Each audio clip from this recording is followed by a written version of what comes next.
After my wife's funeral, my son said, "We are selling your house."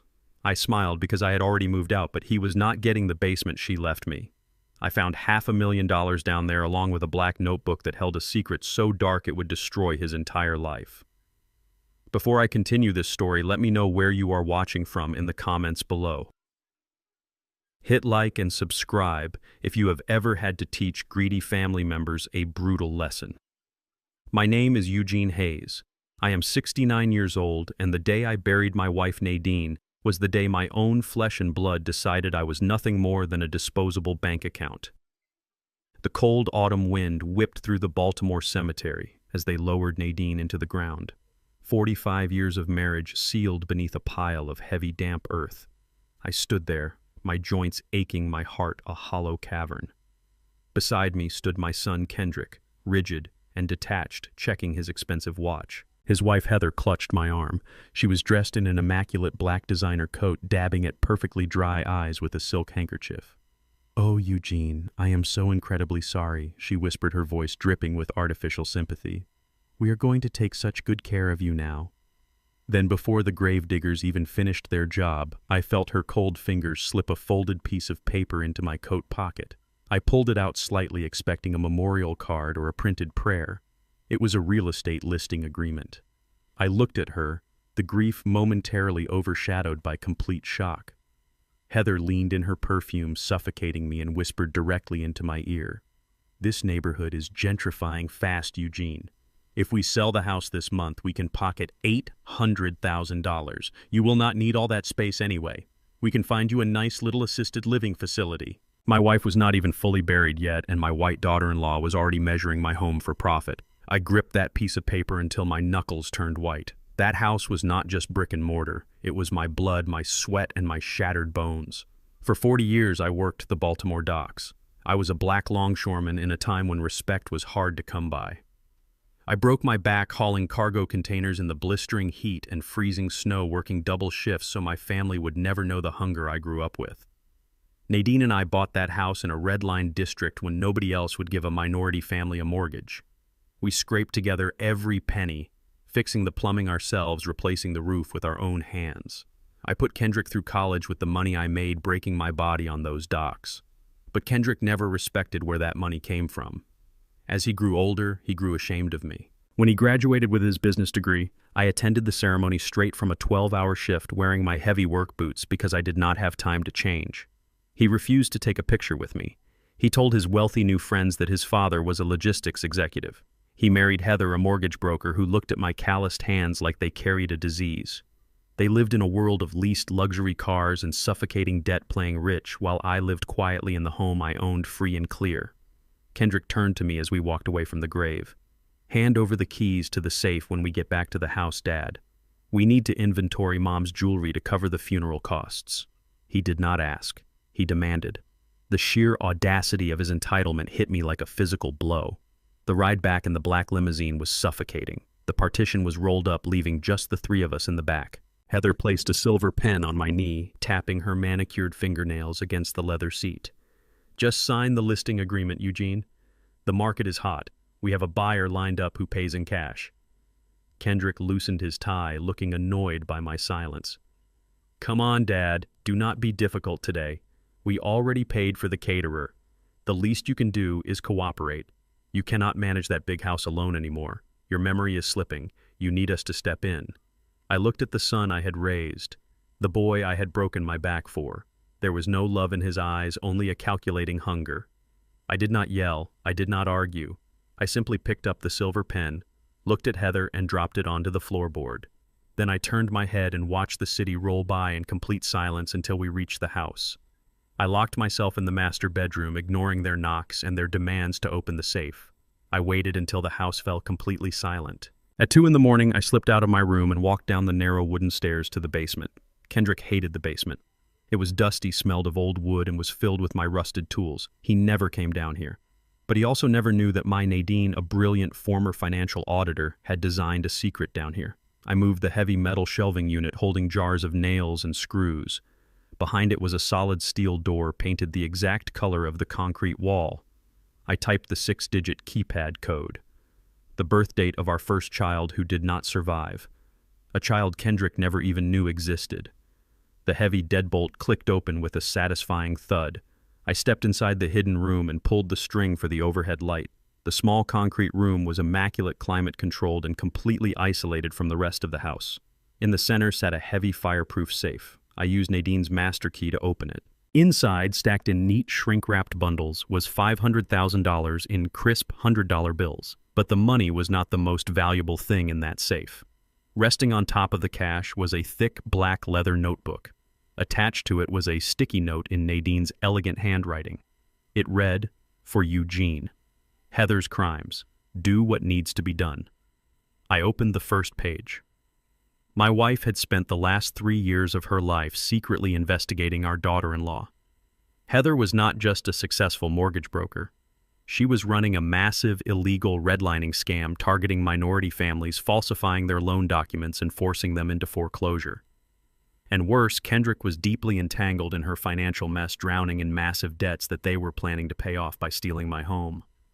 I felt a cold, sharp rage replace the grief in my chest.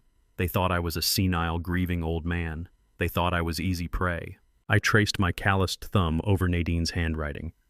"I promise you, my love," I whispered to the empty room. "They will lose absolutely everything." Suddenly, the heavy silence of the basement was shattered. A loud, violent rattling echoed from the top of the wooden stairs. Someone was aggressively twisting the main basement doorknob, trying to force it open. Then came the heavy thud of a shoulder ramming against the wood. "Dad, I know you are down there." Kendrick's voice was muffled, but filled with a dark, desperate aggression. "Open this door right now. We are not playing games with you anymore." The deadbolt above rattled violently. I turned off the secret room's light and stood in the pitch-black dark, holding the black notebook. The hunt had officially begun. I did not answer the basement door last night. Kendrick eventually tired of throwing his heavy shoulder against the solid steel and retreated upstairs. The next morning I sat at my kitchen table nursing a cup of black coffee and waiting for their next move. It did not take long. The front door unlocked. Kendrick marched in, accompanied by Heather and a tall, sharp-featured white man holding a leather briefcase. "Good morning, Eugene," Heather chirped. Her voice was entirely too bright for a house in mourning. "This is Dr. Philip Mercer. He is a dear friend and a top-tier psychiatrist. We brought him here to help you." I set my coffee mug down on the table. "Help me with what exactly?" Kendrick stepped forward, slamming a thick stack of legal documents onto the oak table. "You are not well, Dad. The grief is taking a severe toll on your mind. You locked yourself in the basement last night and refused to speak to us. Dr. Mercer is here to evaluate your post-funeral psychological trauma." Dr. Mercer pulled a pen from his breast pocket and tapped it against the top page. It was a comprehensive power of attorney. It granted Kendrick absolute control over my health care, my finances, and my real estate. Dr. Mercer offered a practiced, patronizing smile. "Mr. Hayes, trauma often manifests as paranoia and extreme isolation. Signing this document will relieve you of the overwhelming burden of managing your affairs during this fragile time." They were staging a medical coup right in my own kitchen. Heather leaned against the granite counter, crossing her arms. She looked around my kitchen as if auditing a foreclosed property. "Let us be completely honest, Eugene. You did an admirable job providing for Kendrick, working on those docks all your life, hauling cargo, doing manual labor. It is a respectable blue-collar life. But managing a massive real estate asset in today's complex market requires a certain level of financial literacy. It requires sophistication." Her words were laced with a venomous, polite condescension. She was looking at me the exact way corrupt loan officers used to look at minority families applying for a mortgage in a white neighborhood, a polite smile masking absolute contempt. "You are a simple man, Eugene," she continued smoothly. "You spent your life lifting boxes, not balancing portfolios. You do not understand fluctuating property taxes or asset liquidation. Why stress your aging mind with things you were never trained to comprehend? Let Kendrick take the wheel. He has the education. He has the background." I looked at the power of attorney. Then I thought about the black notebook resting safely in the hidden safe. Heather had built her entire fraudulent empire by underestimating working-class black folks. She assumed because I wore steel-toed boots for 40 years I could not read a balance sheet. She assumed my Nadine was just a quiet housewife, not a senior financial auditor who had mapped out every single one of Heather's illegal wire transfers. "Doctor," Mercer slid the document closer to me. Your daughter-in-law is absolutely right, Mr. Hayes. Cognitive decline combined with financial illiteracy is a dangerous mix. Sign the paper. It is for your own protection. Kendrick stood behind me, placing a heavy hand on my shoulder. Do it, Dad. Do not force us to drag you to court to declare you legally incompetent. It will be ugly, and you will lose. I needed time. I needed them out of my house so I could strike back with lethal precision. I let my shoulders slump forward. I forced my breathing to become shallow and erratic, playing the exact role they had scripted for me, a broken, confused old man clinging to the past. I reached for the pen, making sure my right hand trembled violently. I let my fingers shake so hard the pen clattered against the wooden table and rolled onto the floor. I am just so tired, I murmured, my voice intentionally weak and raspy. My hands will not stop shaking. Let me get a glass of water to calm my nerves before I read this. I stood up slowly, dragging my feet toward the sink. I filled a large, heavy glass with ice water, my hand trembling the entire time. As I turned back to the table, I intentionally caught my foot on the edge of the kitchen rug. I lunged forward, sending the entire glass of ice water crashing directly onto the power of attorney documents. The black ink immediately bled. The thick pages soaked through in seconds, turning the meticulously prepared legal trap into a soggy, ruined mess. "What is wrong with you?" Kendrick shouted, jumping back as the ice water splashed onto his expensive leather shoes. Heather gasped in pure frustration, grabbing a towel. That was the only copy the notary stamped this morning. I apologized profusely, keeping my head bowed in fake shame. "I am so sorry. My hands, they just gave out on me. Please go print another copy. I will sign it when you get back. I just need to use the restroom to clean myself up." I shuffled out of the kitchen and locked the bathroom door behind me. The moment the brass lock clicked, my tremors vanished completely. My posture straightened. I pulled out my phone and dialed a private number. Alaric Thorne picked up on the first ring. Alaric was a legal shark, a ruthless financial attorney Nadine and I had retained years ago, a man who chewed up corporate fraudsters for breakfast. Eugene Alaric answered smoothly. "Are they making their move?" "They just brought a fake doctor to force a power of attorney," I whispered sharply. "They are reprinting the documents right now." Alaric chuckled, a low, dangerous sound. "Absolute fools. Tell me the word, Eugene." I looked at myself in the bathroom mirror. My eyes were cold and perfectly steady. "Initiate Omega Plan," I said. "Liquidate the primary accounts, lock down the trust, and transfer the deed. Leave them nothing. Consider it done," my friend Alaric replied. I stepped out of the bathroom 10 minutes later, clutching a towel and maintaining my fragile facade. Dr. Mercer was packing his wet, ruined papers into his briefcase with a look of utter disgust. "We have to go back to my office to print and notarize a fresh batch," Kendrick grumbled, glaring at me with barely contained rage. "Do not leave this house, Dad.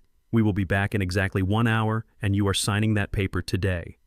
Heather gave me one last condescending smirk before walking out the front door. "We are doing this because we love you, Eugene. Remember that." The moment their car pulled out of the driveway, I dropped the towel. I grabbed my thick winter coat and my wallet. I needed to move fast. Alaric was handling the massive structural shifts of my wealth, but I needed immediate liquid cash for a secure burner phone and a hotel room to lay low while the plan executed. I walked briskly to the corner convenience store to use their private ATM. I slipped my debit card into the machine and punched in my PIN, requesting a maximum daily withdrawal of $1,000. The machine clicked.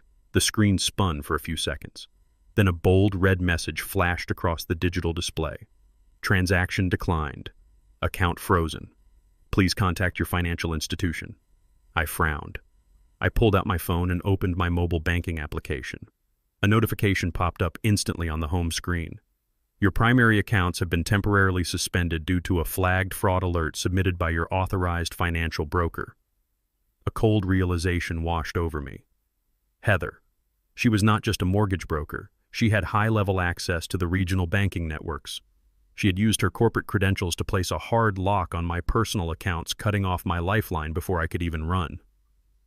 My phone vibrated in my hand. A text message from Heather lit up the screen.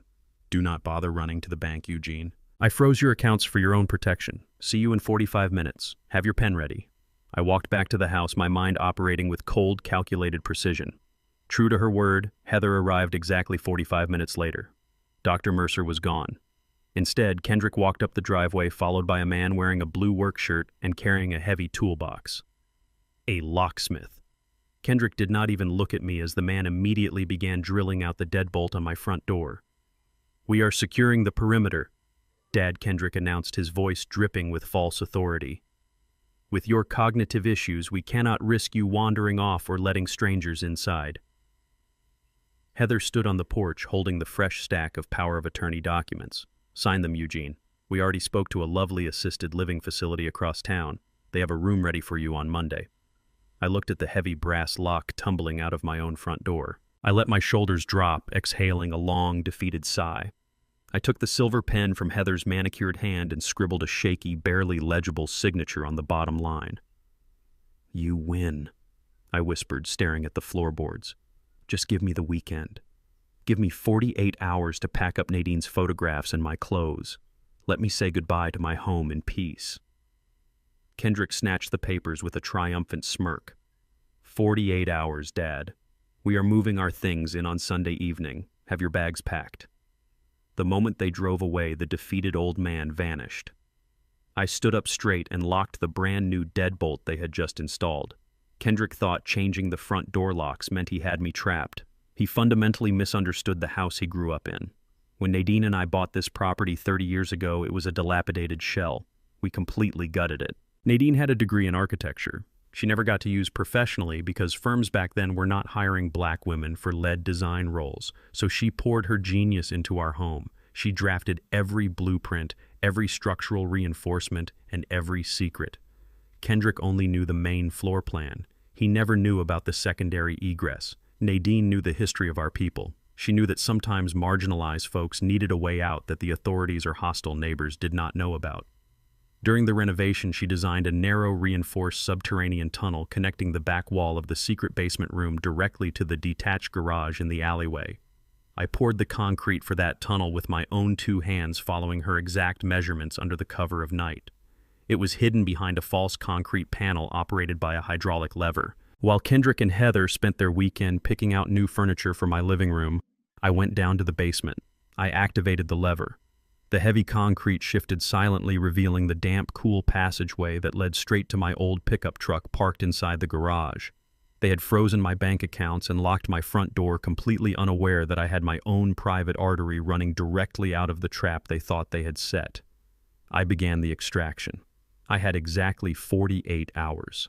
Alaric Thorne had already executed the Omega plan. While my personal accounts were frozen by Heather, my actual wealth was shielded behind an impenetrable web of anonymous limited liability companies.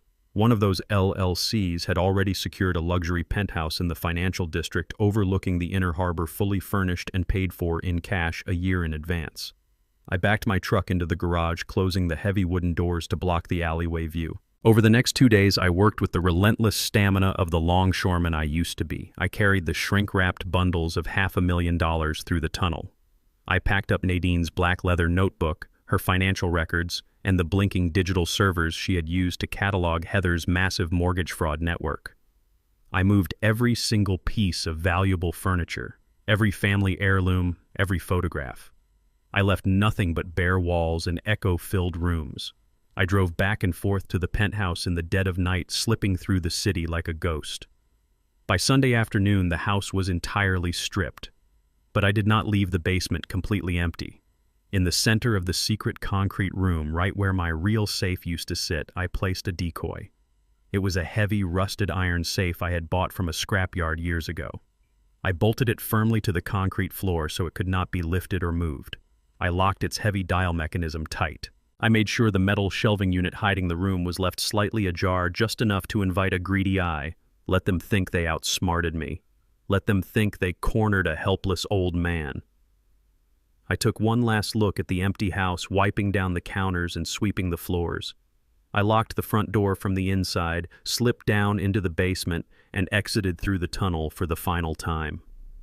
I drove my truck to my new penthouse, poured myself a glass of aged bourbon, and opened the security application on my phone. The house was wired with hidden cameras Nadine had installed years ago. I sat back in my leather recliner and watched the live feed. At exactly 6 o'clock on Sunday evening, the brand new front door lock clicked open. Kendrick and Heather strutted into the foyer, dragging 2 large designer suitcases behind them. They were laughing, celebrating their early inheritance. The laughter died the second they stepped into the living room. The cameras captured the sheer bewilderment on their faces as they stared at the bare wooden floors and the stark empty walls. Every piece of furniture, every rug, every light fixture was gone. "What the hell is this?" Kendrick shouted, his voice echoing loudly through the vacant house. "Where is all his stuff?" Heather dropped her suitcase, her eyes darting frantically around the room. She marched into the kitchen and found a single yellow sticky note pressed against the granite island. I watched from my penthouse screen as she snatched it up and read it aloud. "Welcome to your new home. Make yourselves comfortable. Eugene." Kendrick's face turned crimson. He ran down the hallway, throwing open bedroom doors, finding absolutely nothing. The old man completely cleared the place out. He yelled, "How did he move an entire house in 2 days without us knowing?" Heather was not listening. Her predatory instincts had already kicked in. She walked straight to the basement door, flicked on the light, and marched down the wooden steps. Kendrick followed closely behind. The camera in the basement room showed them pushing past the metal shelving unit, discovering the secret concrete room I had left open. Heather gasped, her eyes locked onto the rusted iron safe bolted to the floor. She did not care about the missing furniture anymore. She saw a locked vault and instantly assumed it held the treasures of a lifetime. "Get your phone out, Kendrick," Heather commanded, her voice trembling with sheer greed. "Call that locksmith you used on Friday. Tell him to bring an industrial drill. We are cracking this open tonight." I took a slow sip of my bourbon and smiled at the glowing screen. The trap was set. The locksmith arrived an hour later, hauling a heavy-duty industrial drill down the wooden stairs. Kendrick and Heather hovered over him like vultures waiting for a carcass to split open. The high-pitched whine of the drill biting into the rusted iron echoed through the empty basement, a piercing soundtrack to their boundless greed. The smell of burning metal filled the damp air. Sparks flew as the titanium bit ground through the old locking mechanism. I watched the live feed on my tablet from the comfort of my new home, perfectly still. Finally, with a loud metallic crack, the heavy steel door swung open. Kendrick shoved the locksmith aside, not even bothering to pay the man before dropping to his knees. He reached into the dark cavity, his face practically glowing with the expectation of pulling out gold bars bearer bonds or stacks of $100 bills. Instead, his hands grasped a single manila folder. He pulled it out, his expression dropping from manic excitement to utter confusion. There was no money. There was no hidden fortune. Heather snatched the folder from his hands and ripped it open with her manicured fingernails. She pulled out a crisp, notarized document.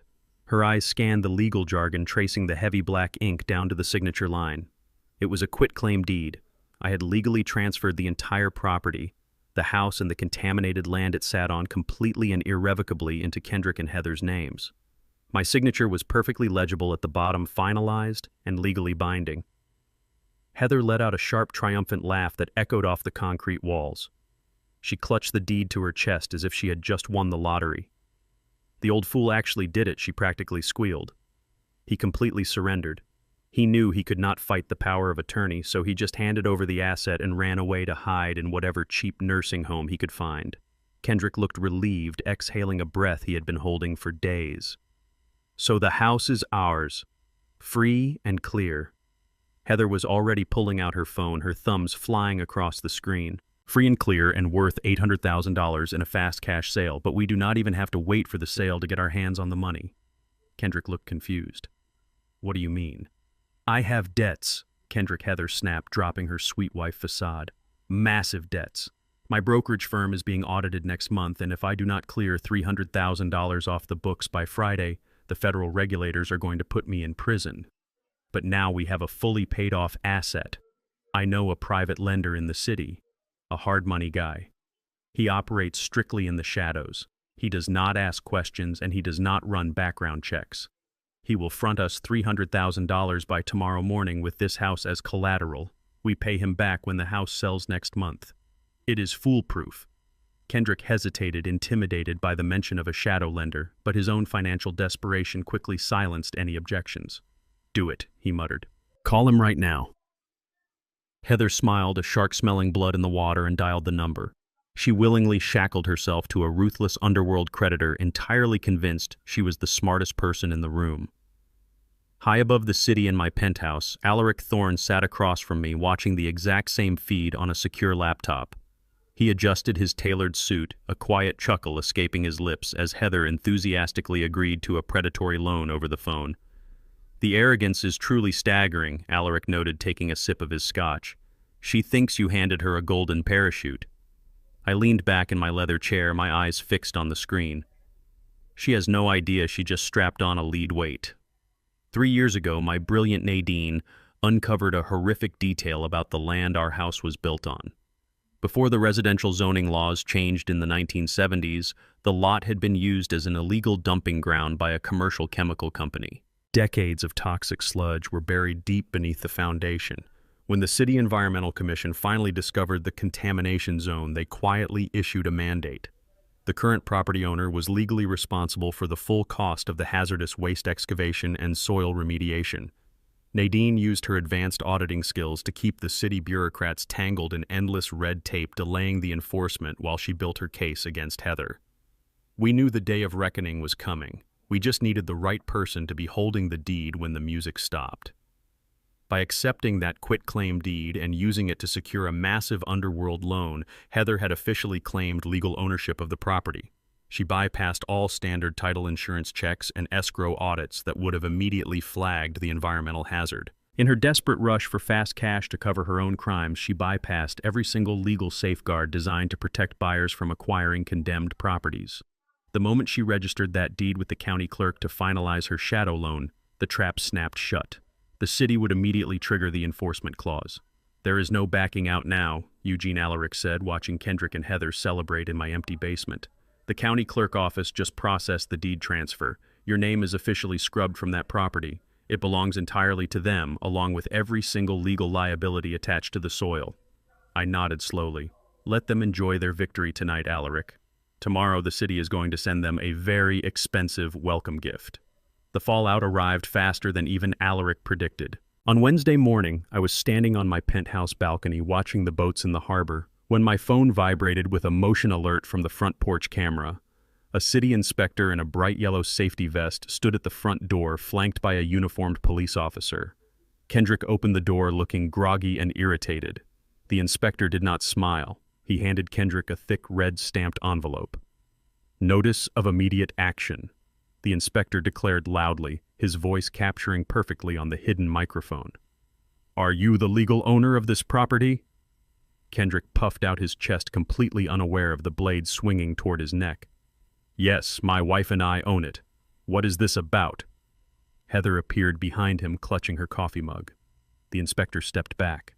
"You are hereby ordered to immediately vacate the premises. This property has been condemned by the Department of Environmental Protection. The soil beneath this foundation contains lethal levels of industrial toxins." Heather turned pale. "Condemned? What are you talking about?" "We are selling this house. You cannot sell a toxic Superfund site," ma'am, the inspector replied sharply. "As the registered owners on the deed, you are legally responsible for the mandatory environmental cleanup.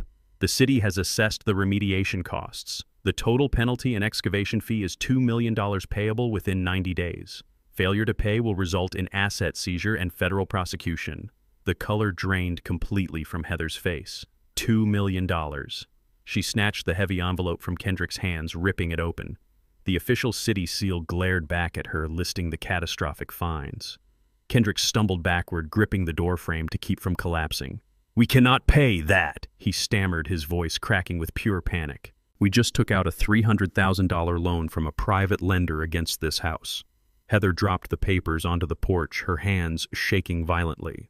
The coffee mug shattered on the hardwood floor. She realized in a split second that she had not outsmarted a senile old man. She had walked blindly into a meticulously designed financial slaughterhouse crafted by the very woman she was trying to bury, and the ruthless loan shark she just borrowed money from was going to want his cash back. I left Kendrick and Heather drowning in the toxic reality of their new property. That evening, I had a dinner reservation with Alaric Thorne at Le Petit Chateau, the most exclusive and ridiculously expensive French restaurant in the financial district. I wore a custom-tailored navy suit, a far cry from the grease-stained canvas jackets I wore for 4 decades on the docks. Alaric and I were enjoying a bottle of vintage Bordeaux, discussing the structural acquisition of Heather's remaining assets when the maitre d' guided a loud celebratory group to the table directly adjacent to ours. I did not have to turn around to recognize the shrill, obnoxious laugh of Patricia Belmont. Heather's mother was accompanied by her husband Richard, a retired corporate executive who wore his entitlement like a cheap cologne. They were celebrating. Richard loudly ordered the most expensive champagne on the menu, boasting to the waiter about his brilliant daughter who had just secured a massive real estate portfolio for their future. They clinked their crystal glasses, toasting to their newfound generational wealth, completely unaware that their daughter was currently sitting on a $2 million hazardous waste penalty in a condemned basement. They had not yet noticed me sitting quietly in the dim ambient lighting of the restaurant alcove. I took a slow sip of my wine, watching their grotesque display of unearned arrogance. Alaric raised an eyebrow, recognizing them immediately from the extensive financial dossier Nadine had compiled over the years. He leaned forward, swirling the red wine in his glass, and offered a razor-sharp smile. It took Richard exactly 10 minutes to notice me. He was gesturing wildly with his oyster fork, recounting some tedious story about his golf handicap when his eyes locked onto my face. The booming laughter died instantly in his throat, his face contorted into a mask of pure aristocratic disdain. "Well, look who it is," Richard announced, his voice carrying just loudly enough to ensure the surrounding tables could hear his profound disappointment. "Eugene Hayes. I am genuinely surprised they let you pass the front door without a mop and bucket to clean the floors." Patricia let out a cruel, high-pitched giggle, covering her mouth with a linen napkin. Richard pushed his chair back slightly, crossing his legs with supreme arrogance. He looked me up and down, clearly confused by the impeccably tailored suit, but entirely unwilling to let go of his deep-seated prejudice. "I will never forget the day you showed up to Kendrick and Heather's college graduation," Richard sneered, pointing the silver fork in my direction. "You marched right into the pristine university auditorium wearing those filthy oil-stained steel-toed boots and a bright orange high-visibility work jacket. You smelled like diesel fuel, cheap coffee, and sweat. You humiliated Kendrick in front of all of our respectable friends. You proved exactly what kind of class you come from, Eugene. Now here you are, sitting in a Michelin star restaurant, probably blowing the absolute last few pennies of your meager Social Security check to feel important for one night." Richard leaned closer over his table, his breath reeking of expensive wine and cheap morality. "You should get on your knees and thank my daughter right now. She took your crumbling, pathetic little house and turned it into actual liquid wealth. She rescued Kendrick from your poverty. Now you can quietly fade away into whatever state-funded facility she dumps you in. We are celebrating her business genius tonight." I did not flinch. I did not raise my voice. I looked at this man, a man who had built his entire pathetic life on inherited wealth and corporate exploitation, and I felt nothing but absolute freezing pity. I placed my crystal wine glass gently onto the pristine white tablecloth.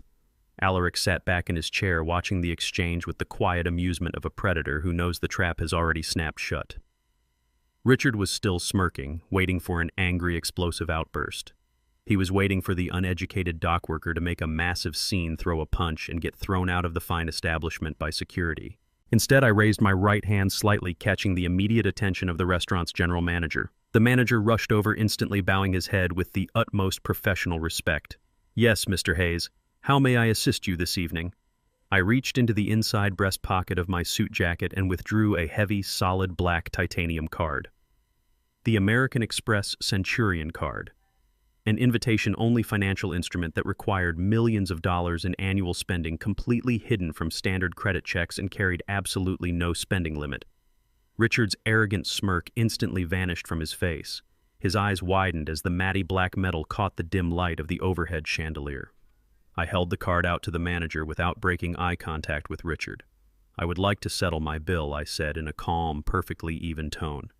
"And I will also cover the tab for the Belmont family at the adjacent table. Actually add every single table in the main dining room to this card. Cover the entire evening service for the restaurant, including a 100% gratuity for your outstanding waitstaff." The manager's eyes widened in sheer, unadulterated shock, but he quickly recovered, taking the heavy metal card with trembling fingers. "Right away, Mr. Hayes. Your generosity is absolutely unparalleled. I will process this transaction immediately." He scurried away toward the front desk. Richard stared at me, his mouth opening and closing like a suffocating fish pulled onto the docks. Patricia dropped her oyster fork onto the porcelain plate with a loud, ringing clatter. The entire illusion of their racial and financial superiority shattered in real time right in front of their eyes. They simply could not comprehend how the blue-collar black longshoreman they had spent years actively mocking was casually dropping tens of thousands of dollars on a Tuesday night dinner without even blinking an eye. "You. How do you have that card?" Richard stammered, his voice completely stripped of all its previous bravado. "You are a dock worker. You live in a dilapidated house." I adjusted my pristine cuffs and stood up slowly from the table. "You never bothered to look past the dirt on my boots, Richard. You never asked what my brilliant wife and I actually did with the money I made bleeding on those ships." The manager returned a moment later, presenting a sleek black leather folio containing the receipt. I signed the astronomical figure with a steady hand, capping my pen and returning it to my pocket. I took the customer copy of the receipt and picked up a thick manila folder Alaric had brought with him.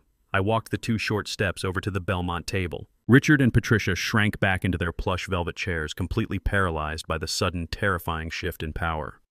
I dropped the paid dinner receipt directly onto Richard's porcelain plate. Then I dropped the heavy manila folder right next to his half-empty champagne flute. "I believe in paying for my meals, Richard, and I deeply believe in paying my debts. It is a genuine shame you do not share that exact same philosophy." Richard stared blindly at the folder, his hands trembling violently as he reached out and pulled it open. His face turned an ashen, sickly shade of gray. Inside were the finalized, legally binding foreclosure documents for his sprawling multi-million-dollar estate in the suburbs.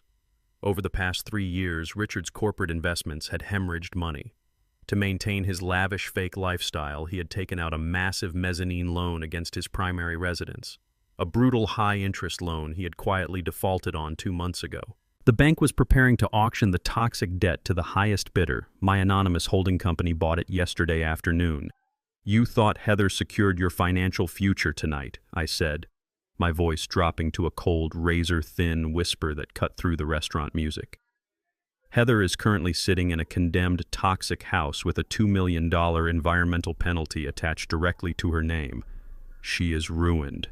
And as of yesterday afternoon, my private equity firm acquired the defaulted loan on your mansion. I own your debt, Richard. I own the actual roof over your head." I leaned in closer, placing my hands on his table, making absolutely sure he heard every single word. "You have until 8 o'clock tomorrow morning to pack whatever you can physically carry, because at exactly 1 minute past 8, the county sheriff is arriving to change your locks and throw your belongings into the street. Enjoy the expensive champagne, Richard. It is the absolute last drink you will ever have on my dime." I turned my back on them, buttoned my suit jacket, and walked out of the restaurant with Alaric leaving the Belmonts to choke on the burning ashes of their ruined empire. Early the next morning, before the sun even had a chance to rise over the Baltimore harbor, Heather was already spiraling into absolute panic. The $2 million environmental penalty was a financial death sentence, but finding out her parents had been abruptly evicted by my holding company pushed her completely over the edge. She drove recklessly to her mortgage brokerage firm, storming past the security desk and locking herself inside her plush corner office. She powered on her high-level executive terminal, her manicured fingers slamming against the keyboard with pure, unadulterated venom. If she was going down, she was determined to drag me straight to the bottom of the ocean with her. She bypassed the standard security protocols, using her director clearance to access the major credit reporting bureaus. Her plan was viciously simple. She intended to flag my social security number for massive systemic fraud. She wanted to initiate hard inquiries, report defaulted phantom loans, and trigger automated alerts that would instantly tank my immaculate credit score. She wanted to financially paralyze the uneducated dock worker who had dared to outsmart her. She assumed that a retired black longshoreman would naturally have a fragile financial foundation just waiting to be toppled by a single corporate keystroke. She typed in my personal details, a wicked, desperate grin spreading across her pale face, fully expecting to see my entire financial history laid bare on the glowing monitor, ready to be slaughtered. She slammed the enter key, waiting for the system to populate my credit history. Instead, the screen blinked, spun, and returned a blank profile. Heather frowned, leaning closer to the monitor. She refreshed the database, running a secondary deep trace using specialized skip tracing software designed to uncover hidden offshore accounts and secondary properties. The system chugged through the data and finally spit out a single baffling result. My personal Social Security number was attached to a basic checking account with exactly $300 and a prepaid grocery card. There was absolutely nothing else. No mortgages, no car loans, no massive stock portfolios, and certainly no luxury penthouses. Heather frantically typed in the address of the multi-million-dollar property her parents had just been evicted from, desperately searching for the ownership deed. The system returned a wall of redacted corporate text. The property was owned by a limited liability company registered in Delaware. She traced the parent company of that limited liability company only to find it was owned by a blind trust registered in Wyoming. She traced the trust, and it led directly to a holding firm in the Cayman Islands. It was a flawless, impenetrable fortress of corporate shielding. My brilliant Nadine had spent years mapping out the absolute safest ways to protect our generational wealth from predatory brokers exactly like Heather. We owned dozens of properties across the eastern seaboard, but my actual name was never attached to a single piece of paper. I did not exist in the financial system as a wealthy man. I was a ghost. Heather stared at the screen, her breath catching in her throat as the horrifying reality finally sank in. She was a supposedly elite financial expert, yet she had been completely and utterly outclassed by a black woman who drafted blueprints at a kitchen table. She had absolutely zero leverage. While Heather was having a full mental breakdown in her office, I was sitting peacefully at my custom mahogany desk in the penthouse watching the morning light reflect off the harbor. I reached into my secure drawer and pulled out the thick black leather notebook Nadine had left for me in the basement safe. It was time to deliver the final crushing blow to Heather's professional empire. I opened the notebook and ran my fingers over my wife's meticulous handwriting. Nadine had spent 3 years silently auditing Heather's brokerage firm from the outside. She had gathered loan numbers, internal approval rates, and property zip codes. The data painted a sickening, undeniable picture. Heather was running a highly illegal redlining operation. She systematically targeted minority families applying for mortgages in developing neighborhoods. She would artificially inflate their interest rates, mandate exorbitant closing fees, and hide predatory balloon payments deep within the contract fine print. When these hard-working black and brown families inevitably defaulted on the rigged loans, Heather's shadow partners would swoop in, buy the foreclosed properties for pennies on the dollar, and flip them for massive profits. She had destroyed hundreds of lives, including several families I had worked alongside on the Baltimore docks. She ruined them with a polite smile and a firm handshake. I powered on my secure laptop and connected to a heavily encrypted virtual private network. Alaric Thorne had already provided me with the direct digital Dropbox for the Federal Bureau of Investigation White-Collar Crime Division. I scanned every single page of Nadine's notebook. I attached the corresponding bank routing numbers, the forged signature documents, and the internal emails Heather had carelessly sent to her co-conspirators. I compiled the massive cache of undeniable federal evidence into a single encrypted file. I titled the package Operation Redline and pressed send. The progress bar shot across the screen, delivering a digital bomb straight to the desk of the federal authorities. The evidence was absolute. It provided a crystal-clear paper trail of systemic wire fraud, racial discrimination, and lending and racketeering. There was no statute of limitations that could save her, and no high-priced corporate lawyer who could talk her out of a federal indictment. I closed the laptop, walked over to the coffee maker, and poured myself a fresh cup. The trap was no longer just a financial inconvenience. It was a federal cage.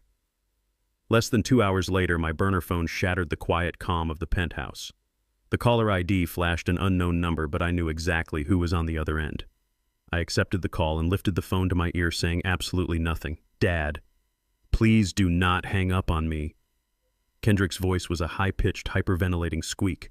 He sounded completely terrified, like a little boy who had just broken a window. "Dad, I need your help. We made a huge mistake." I took a slow sip of my coffee. "You made several mistakes, Kendrick. Which one are you referring to?" In the background of the call, I could hear a chaotic symphony of destruction, glass shattering, wood splintering, and heavy, violent thuds echoing through the audio feed. It was the distinct sound of a house being ripped apart piece by piece. The hard money lenders, Kendrick sobbed, his voice cracking violently. The shadow guys Heather borrowed the $300,000 from. They found out about the toxic waste penalty. They know the house is totally worthless as collateral. They showed up 10 minutes ago with sledgehammers and baseball bats. They are smashing the walls, Dad. They are destroying the kitchen. They said if we do not hand over $300,000 in cash by tonight, they are going to break my legs. Suddenly, a deafening siren wailed through the phone speaker, but it was not coming from Kendrick's location. It was coming from Heather's office. I could hear Kendrick screaming over the noise as another call beeped into his line. "Dad, Heather just called me from her office. The FBI just kicked down the glass doors to her brokerage firm.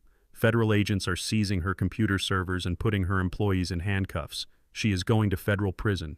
Dad, please, you have to save us." I stood by the floor-to-ceiling window looking down at the city streets far below. "You wanted to manage the real estate portfolio, Kendrick. It sounds like you have a lot of managing to do." I disconnected the call, dropped the burner phone into my coffee mug, and watched the screen completely short out. I watched the secondary live feed from my secure tablet with absolute icy detachment. The Shadowlenders had left my former living room in total ruins. Smashed drywall, overturned mahogany tables, and shattered glass covered the hardwood floors I had installed by hand 30 years ago. Kendrick was curled on the floor, clutching his ribs where one of the underworld enforcers had planted a heavy steel toe. 10 minutes later, the front door violently swung open. Heather burst into the house. Her expensive designer coat was torn at the seam. Her flawless makeup was completely smeared with tears and sweat. The federal agents had interrogated her for 6 hours before releasing her pending a grand jury indictment. Her corporate empire was gone. Her bank accounts were seized. She looked at the total destruction in the living room and let out a guttural, animalistic scream that distorted the audio on my feed. "We need liquid cash, Kendrick," she shrieked, kicking a broken ceramic lamp across the room. "The feds took absolutely everything. The Shadowlenders are going to kill us tomorrow. Your father is a paranoid blue-collar hoarder. People like him do not use banks. They stuff cash in the floorboards. That iron safe was a decoy. There has to be a real vault down there." Kendrick pulled himself up, his face heavily bruised and swollen. He looked toward the basement door with a manic, desperate hunger that completely erased whatever humanity he had left. Kendrick stumbled into the detached garage and retrieved my heavy 12-pound sledgehammer. He dragged it down the narrow wooden stairs, his breathing ragged and erratic. Heather followed closely behind him, shining the flashlight from her phone against the bare concrete and drywall. I zoomed in on the camera feed, leaning forward in my leather chair and taking a slow sip of my bourbon. Kendrick had never swung a hammer in his entire life. He despised manual labor. He used to mock the thick calluses on my hands, calling them the mark of a man who lacked the intellect to work in a corner office. Now he was gripping that fiberglass handle like it was his only lifeline. When Nadine designed the basement renovation 2 decades ago, she was meticulous. The original house had a compromised foundation due to the toxic soil shift. To support the heavy oak floors of the main level, we constructed a massive reinforced load-bearing column directly in the center of the basement. Nadine cleverly disguised it behind a false brick facade to blend in with the aesthetic of the room. It looked exactly like an old chimney breast, hollow and decorative. Kendrick stared directly at that brick facade. "He is an old-school, uneducated dock worker," Kendrick muttered, wiping blood from his split lip. "He definitely hid the cash behind these bricks." Heather nodded frantically, her greed completely blinding her to basic structural common sense. "Break it open, Kendrick. Smash it right now." Kendrick raised the heavy sledgehammer over his shoulder and brought it down hard against the facade. The first swing chipped the decorative brick. Kendrick grunted, swinging again and again, driven by pure financial panic and the looming threat of the Shadowlenders. He did not notice the hairline fractures instantly spiderwebbing across the ceiling joists above him. He did not understand that he was systematically destroying the solitary structural spine keeping the entire 2-story house from collapsing inward. I watched the live feed without a single ounce of pity. I remembered the exact day Nadine and I poured the concrete footings for that column. We worked until 2 in the morning, our muscles aching, pouring sweat to build a safe home for a son who would eventually try to steal it from us. Kendrick delivered one final devastating blow to the dead center of the column. A sickening explosive crack echoed through the hidden microphone. It sounded like a massive oak tree snapping in half during a hurricane. The sledgehammer punched through the drywall and struck the main steel support beam, completely dislodging the primary retaining bolt. The entire house groaned. It was a deep, terrifying screech that reverberated through the floorboards. Kendrick dropped the hammer and stumbled backward. Heather screamed at the top of her lungs. A massive, suffocating cloud of plaster dust rained down from the ceiling. The main overhead support beam buckled violently under the immense weight of the second floor. Half of the living room floor directly above them caved down 2 feet, plunging the basement into absolute chaos. The violent structural shift severed the main municipal water line. High-pressure freezing water blasted across the room, instantly flooding the concrete floor and soaking them to the bone. Kendrick and Heather scrambled up the wooden stairs on their hands and knees, choking on toxic dust and screaming in sheer terror as the house literally folded in on itself. They burst out the front door and collapsed onto the freezing front lawn, coughing violently into the night air. I did not even have to call the authorities. When Nadine drafted our home security protocols, she hardwired the structural integrity sensors directly to the city emergency grid. Within 5 minutes, the quiet residential street was bathed in the flashing red and blue lights of 2 heavy fire engines and a city building inspector unit. Kendrick and Heather sat shivering on the curb, covered in white plaster and freezing water, as the fire chief taped a massive red placard to the splintered front door. "Unsafe to occupy." The chief structural inspector, a stern man carrying a thick metal clipboard, marched over to where they sat. "Are you the registered legal owners on the deed?" he demanded. Heather nodded weakly, her teeth chattering uncontrollably. The inspector did not offer a single shred of sympathy. "You just initiated an unauthorized catastrophic demolition on a structurally compromised foundation. But your complete lack of basic common sense is the absolute least of your problems tonight." He handed Heather a heavy citation printed on bright yellow cardstock. "This property is located in a designated heritage zone. Last week, the previous owner executed an irrevocable facade and structural easement donating the historical rights of this architecture to the State Preservation Trust. By destroying the primary load-bearing walls without a federal permit, you have directly violated the Historic Antiquities Act." Heather stared blindly at the wet paper in her trembling hands. "What does that mean?" she whispered, her voice entirely devoid of her usual corporate arrogance. "It means you are facing an immediate, unmitigable federal destruction fine of $2 million, the inspector replied sharply. "That is in addition to the $2 million environmental remediation penalty you received yesterday morning. You currently owe the city $4 million, and you cannot legally step foot inside that house until every single penny is paid." The inspector turned on his heel and walked away. I watched from the high-definition street camera as Heather slowly turned her head toward Kendrick. Her eyes were completely hollow, stripped of all her arrogant superiority. The ruthless loan sharks were coming back tomorrow. The FBI was actively drafting her federal indictment, and she was sitting on a freezing sidewalk in wet designer clothes, permanently locked out of a toxic, collapsed house carrying $4 million in unpayable municipal debt. The biting Baltimore winter did not care about red municipal warning tags or federal indictments. As the temperature plummeted well below freezing, Kendrick and Heather found themselves with absolutely nowhere to go. Heather's corporate accounts were frozen by the federal authorities. Her personal credit cards declined every single hotel transaction she attempted. Kendrick's remaining cash was swallowed by a predatory ATM fee, leaving them with exactly $14 between them. Terrified of the shadow lenders roaming the city looking to break their legs for the $300,000 debt, my son and his wife committed their next desperate felony. Under the cover of total darkness, they peeled the red condemnation sticker off the front door, picked the plywood boards the city had hastily nailed up, and slinked back into the freezing, partially collapsed ruin of my former home. The municipal water line was completely shut off to prevent further flooding from the smashed pipes. The city had severed the main electrical grid to avoid a catastrophic fire hazard. They huddled in the center of the sagging living room floor, wrapped in damp, dust-covered coats, their breath pluming in the freezing air. They were squatters in their own toxic $4 million nightmare. I watched them on the battery-operated infrared cameras Nadine had seamlessly integrated into the crown molding. They looked exactly like cornered rats, shivering in the dark, paying the ultimate price for their boundless arrogance. I observed their absolute misery from the ambient warmth of my luxury penthouse overlooking the inner harbor. I sat in a plush armchair wearing a heavy cashmere sweater, savoring a perfectly seared ribeye steak prepared by my private chef. The contrast was wonderfully poetic. Kendrick had always been deeply ashamed of my calloused hands and my steel-toed work boots. He told his wealthy friends I was an embarrassment. Now he was shivering in the dark, coated in toxic plaster dust, while I enjoyed the fruits of 40 years of manual labor and brilliant financial strategy. But I was not entirely finished teaching them about the cold, unforgiving reality of property rights.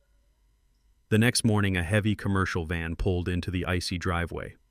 Kendrick peered through the shattered living room window, a glimmer of desperate hope flashing across his bruised face. A burly man in a heavy canvas jacket marched up to the front door and pounded loudly. Kendrick scrambled to open it, genuinely thinking I had sent a contractor to stabilize the foundation or restore the heating grid out of paternal pity. The man handed Kendrick a laminated work order. "I am not here to fix anything, buddy," the contractor said gruffly, pushing his way into the foyer. "I am here for the property of Hayes Mechanical Leasing." Kendrick looked bewildered. "What property?"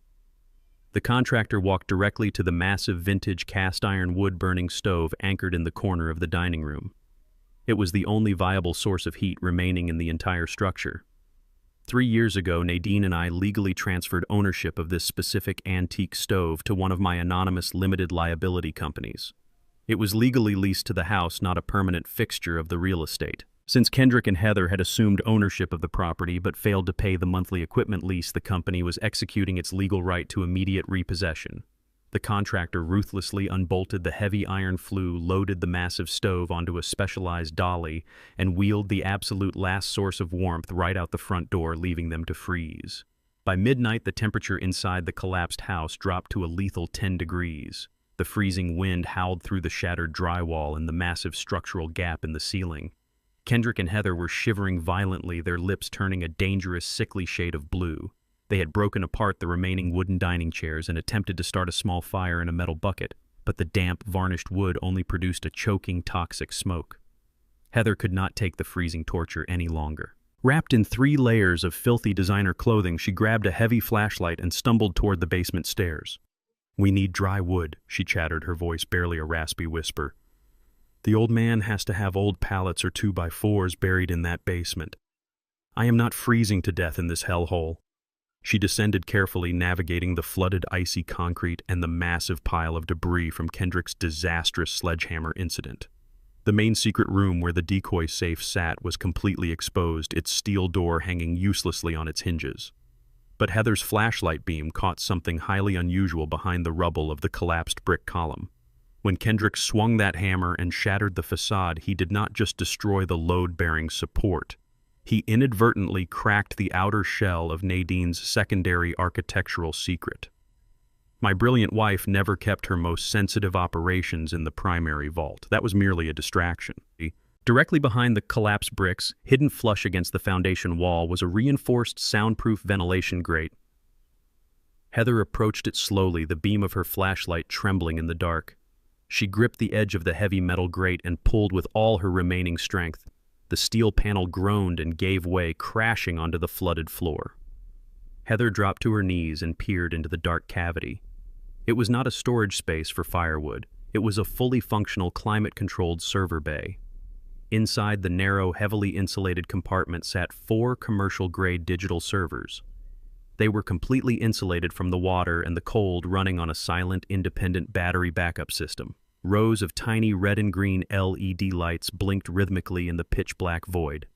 Heather stared at the blinking digital array, her corrupt corporate instincts momentarily overriding her extreme physical exhaustion. She wiped the freezing sweat from her forehead and reached into the cavity, brushing her fingers against the sleek black metal of the primary server box.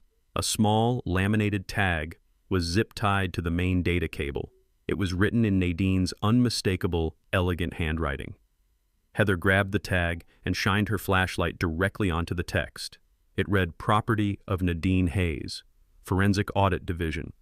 Complete digital backups of all regional mortgage fraud transactions, offshore wire transfers, and forged redlining applications. Automated transmission to the Federal Bureau of Investigation, scheduled upon tampering." Heather stopped breathing. The freezing air in her lungs turned to solid ice. The FBI had raided her office and seized her corporate servers, but she had always assumed her most damning private files were safe because she kept them on an encrypted shadow drive. She never realized that Nadine, a master financial auditor, had hacked her shadow network 3 years ago and mirrored every single incriminating byte of data directly into this subterranean vault. Heather was currently looking at the absolute, undeniable proof of her entire criminal empire running silently in the basement of the man she had tried to discard. These servers held the exact evidence the federal prosecutors needed to upgrade her charges from simple white-collar fraud to a 20-year mandatory minimum sentence for federal racketeering. The files documented every fake appraisal, every illegal balloon payment, and every vulnerable minority family she had deliberately pushed into foreclosure. She was standing mere inches away from her own permanent demise. I watched the infrared feed from my penthouse, watching her face contort from freezing misery to sheer, unadulterated terror. She slowly backed away from the server rack, her mind racing toward the only violent, desperate solution she had left. If she could not buy her way out, she would have to burn her way out. She looked at the blinking lights and decided she was going to incinerate the entire house to melt those hard drives. But she had absolutely no idea that my Nadine had planned for that exact scenario too. Heather stared at the blinking servers with the wide, unblinking eyes of a prey animal caught in a steel trap. She was looking directly at the physical manifestation of her own greed, but she was also looking at the genius of my late wife. Heather had always treated Nadine like a simple, docile black housewife who spent her days baking and watching daytime television. It was a fatal, arrogant miscalculation built on deep-seated racial prejudice. Nadine was never just a housewife. Before she retired, my wife was a senior forensic auditor for one of the largest corporate accounting firms on the Eastern Seaboard. She specialized in dismantling white-collar financial crimes. She spent 30 years tracking missing millions through dense corporate labyrinths, tearing down corrupt executives who thought they were smarter than the system. When Heather married our son, Nadine immediately sensed the rot beneath her designer clothes and practiced corporate smile. While Heather was busy sipping expensive wine and mocking our modest lifestyle, Nadine was sitting at our kitchen table with a cup of chamomile tea, quietly hacking into Heather's unsecured home network. Over 3 years, Nadine painstakingly mapped out every single shell company, every fraudulent loan application, and every offshore wire transfer Heather had executed. She gathered the exact loan numbers of the vulnerable minority families Heather had deliberately forced into foreclosure. She compiled the undeniable proof of Heather's illegal redlining operation and mirrored it all directly into these subterranean servers. Heather was completely outmatched by a woman she did not even respect enough to have a real conversation with. Panic is a highly destructive chemical reaction in the human brain. As Heather knelt on the icy concrete floor staring at the flashing red and green lights, her self-preservation instincts entirely overrode any remaining shred of logic.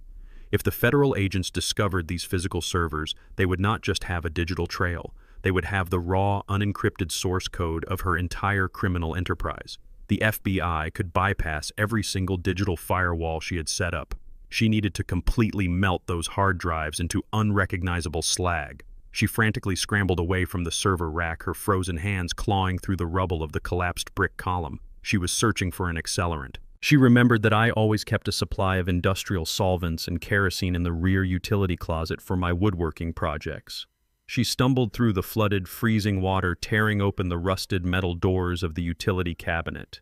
She retrieved a heavy red metal gallon can of highly flammable liquid. She did not care that she was standing inside a structurally compromised house.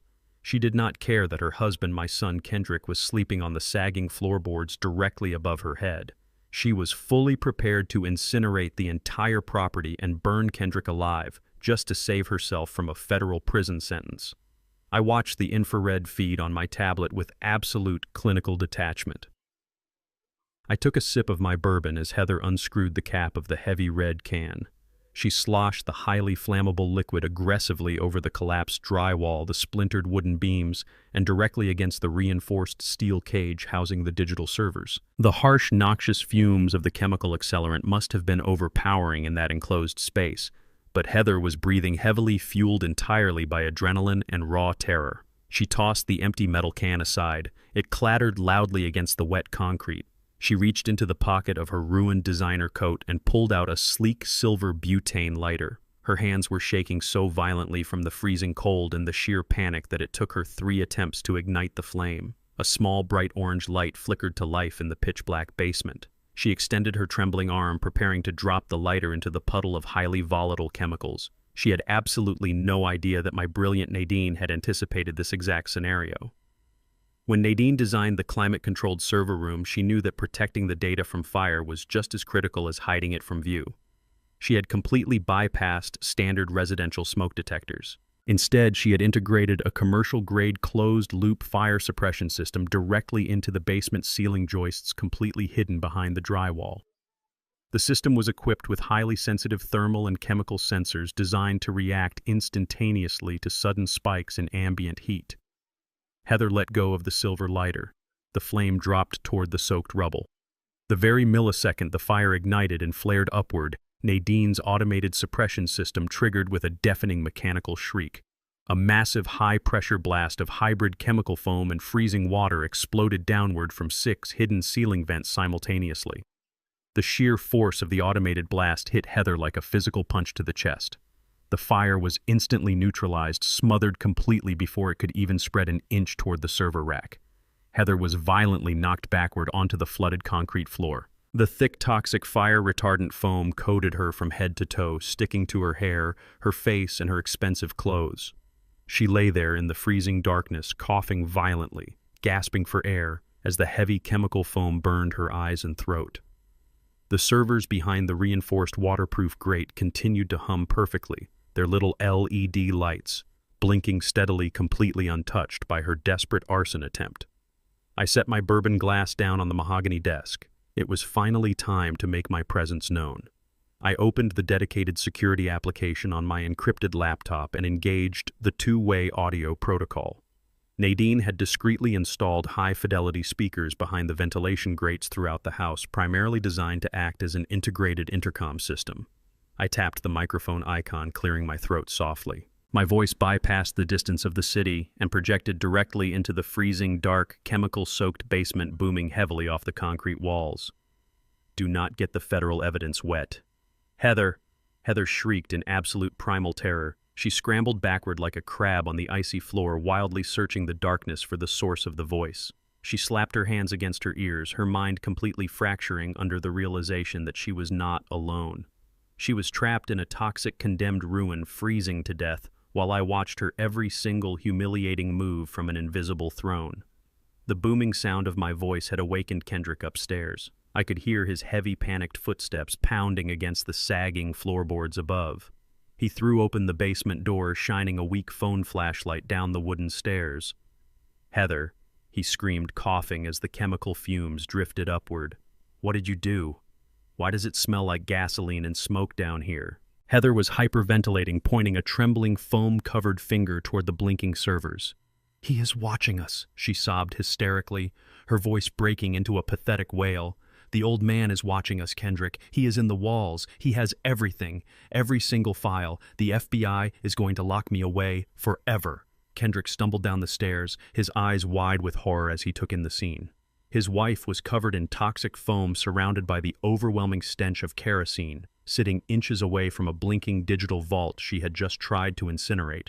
The reality of their situation finally crashed down on him. There was no escape. They had stolen my home, and I had turned it into their personalized, inescapable prison. I leaned into the microphone one last time, my voice completely devoid of any paternal warmth. "You should probably start packing, Kendrick. The shadow lenders are not known for their patience, and I highly doubt they take structural rubble as a form of payment. Have a wonderful night." I terminated the audio connection, plunging them back into the agonizing, freezing silence of the basement. The heavy stench of kerosene hung in the freezing basement air, a toxic cloud of undeniable intent. Kendrick stood on the flooded concrete floor, his phone flashlight illuminating the sheer horror of the situation. He looked at the empty red metal gallon can floating in the freezing water. He looked at the white chemical fire retardant dripping from the ceiling joists. Finally, his eyes locked onto his wife. Heather was sitting in the puddle of chemical foam, shivering uncontrollably, completely paralyzed by the realization that her entire criminal existence had just been captured on hidden cameras. Kendrick was arrogant, deeply greedy, and financially illiterate, but he was not entirely brain-dead. The basic mathematics of the scene computed in his mind with terrifying clarity. He looked up at the sagging wooden floorboards directly above their heads, the exact spot where he had been sleeping just 10 minutes ago. "You are going to burn it down," Kendrick whispered, his voice trembling with a mixture of shock and rising fury. "You poured gasoline on the support beams. I was asleep upstairs, Heather. You were going to burn me alive just to melt those servers." Heather did not even try to deny it. The veneer of their high society marriage completely evaporated, leaving nothing but two cornered predators ready to cannibalize each other for survival. "I had to do it," she shrieked, her voice echoing wildly off the damp concrete. "You do not understand what is on those hard drives, Kendrick. My entire brokerage firm, the shell companies, the forged signatures. If the feds get their hands on that physical data, I am looking at 20 years in a maximum security penitentiary. I am not spending the best years of my life behind bars because your dead mother was a psychotic hacker. Kendrick lunged forward, grabbing Heather by the collar of her ruined designer coat and hauling her to her feet. "You were going to murder me," he roared, shaking her violently. "I ruined my relationship with my father for you. I forced him out of his own house. And you were going to incinerate me to save your own skin." Heather shoved him backward with surprising force, her corporate mask entirely replaced by vicious, unadulterated venom. "Do not act like you are some innocent victim, Kendrick. You were absolutely useless to me. You have always been useless." She spat the words out like poison. "I married you because you were a naive, desperate fool with a clean criminal record and a father who owned prime real estate in a gentrifying district. You were nothing but a convenient signature on my loan documents. You were my perfectly designed fall guy." I listened to her brutal confession through the encrypted audio feed in my penthouse, taking a slow sip of my bourbon. It was the exact conclusion my brilliant Nadine had reached 3 years ago. I remembered sitting with Nadine on our back porch watching Kendrick drive away in a leased luxury car he could not afford.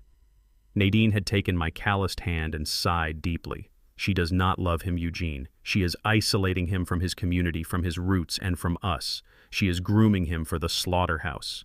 Nadine knew that when the federal authorities finally cracked down on the redlining operation, Heather planned to leave Kendrick holding the bag. She had actively weaponized his deep-seated insecurities about his blue-collar background, twisting his desire for wealth into a fatal liability.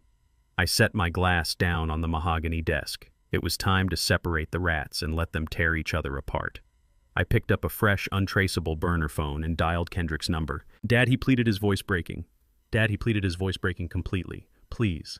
She is crazy. She tried to kill me." I kept my voice perfectly level, stripping away any trace of paternal warmth.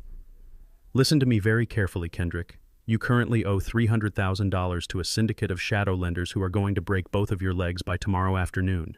Your wife is facing a federal indictment, and you are deeply entangled in her forged loan documents. You are standing on the precipice of total destruction." I paused, letting the absolute severity of his situation sink in. "But I am willing to offer you a single lifeline." Kendrick gasped, a pathetic sound of desperate hope. "Anything, Dad. I will do anything." "You have exactly 30 minutes to leave that house and meet me at the private lounge of the Harbor Grand Hotel," I instructed coldly. "You will provide the federal authorities with a full sworn testimony detailing every single aspect of Heather's mortgage fraud operation. You will surrender your phone, your emails, and your passwords. You will hand them the nails for her coffin. In exchange, my holding company will immediately wire $300,000 to your underworld creditors, wiping your debt clean. I will also provide you with a specialized defense attorney to negotiate your federal immunity. You walk away with your life and your freedom. But you walk away with absolutely nothing else." Heather screamed in the background, her voice hoarse with panic. "Do not listen to him, Kendrick. He is lying. We can still fix this. We can run." Kendrick did not even look at her. He turned his back on his wife, splashing through the freezing water and sprinting up the wooden stairs. "I will be there in 20 minutes, he panted into the phone. He slammed the heavy basement door shut, leaving Heather screaming in the pitch-black dark, surrounded by the blinking servers that would inevitably send her to federal prison. I arrived at the Harbor Grand Hotel precisely on time. The private lounge was dimly lit, smelling of rich mahogany and expensive cigars. I sat in a secluded leather booth overlooking the city skyline, a steaming pot of Earl Grey tea resting on the table in front of me. 10 minutes later, Kendrick practically fell through the heavy glass doors. He was a complete disaster. His clothes were soaked in freezing water, stained with white plaster dust, and reeked of harsh chemical accelerants. The hotel concierge tried to stop him, but I raised my hand, signaling the staff to let him pass. Kendrick collapsed into the leather chair across from me, shivering violently, his eyes darting around the room like a hunted animal. I slid a thick, legally binding contract across the polished wooden table. "My attorneys drafted the immunity agreement," I said smoothly. "Sign the bottom line. The wire transfer to your creditors is queued and ready. Once the ink dries, you are safe." Kendrick stared at the contract. His hands were shaking, but as he looked up at me, I saw a familiar, sickening glint in his eyes. It was the same greedy calculation he had displayed at his mother's funeral. He was looking at my custom-tailored suit, the expensive surroundings, and the casual display of immense wealth. His twisted mind was doing the math. He realized that I was not just a retired dock worker with a lucky real estate portfolio. I possessed millions, and if I were out of the picture, he was my sole legal heir. "I need a pen," Kendrick muttered, his voice dropping an octave. I stood up slowly, turning my back to him to retrieve a silver fountain pen from the breast pocket of my overcoat resting on the adjacent chair. It was a deliberate, calculated exposure. I watched his reflection in the dark-tinted glass of the hotel window. The moment my back was turned, Kendrick reached frantically into his damp coat pocket. He pulled out a small, pulverized capsule. He had likely purchased the potent street narcotic from the same underworld contacts he borrowed money from, intending to use it to cope with his crushing anxiety. He leaned over the table and quickly dumped the crushed powder directly into my steaming cup of Earl Grey tea. It dissolved instantly into the dark liquid. He sat back down, wiping the sweat from his bruised forehead, trying to arrange his face into an expression of terrified gratitude. I turned back around, holding the silver pen. I sat down in the leather chair, looking directly into my son's eyes. I reached out and picked up the delicate porcelain teacup by its handle. Kendrick held his breath. His eyes tracked the cup as I lifted it closer to my mouth. He was fully prepared to watch my heart stop, fully prepared to step over my corpse to claim a fortune he did not earn. I stopped the cup an inch from my lips. The silence in the private lounge was absolute. I did not drink. I lowered the cup back down to the saucer with a quiet, deliberate clink. "You know, Kendrick," I said softly, my voice completely devoid of emotion. "When your mother and I bought that house, we found a rat infestation in the basement. I tried using humane traps to relocate them. But Nadine told me a fundamental truth about vermin. Once a rat gets a taste of what is inside your home, it will chew through solid concrete to take the rest. You cannot negotiate with a rabid animal. You can only put it down." Kendrick's face turned an ashen, sickly gray. His eyes widened in sheer panic. "What are you talking about, Dad? I am ready to sign the papers. I am ready to testify against Heather." I picked up the porcelain cup again. "You just dropped a lethal narcotic into my tea," I stated, my voice echoing like a judge delivering a death sentence. "You thought you could murder me in a public place, claim your inheritance, and pay off your debts with my blood. You are not a victim, Kendrick. You are exactly like your wife."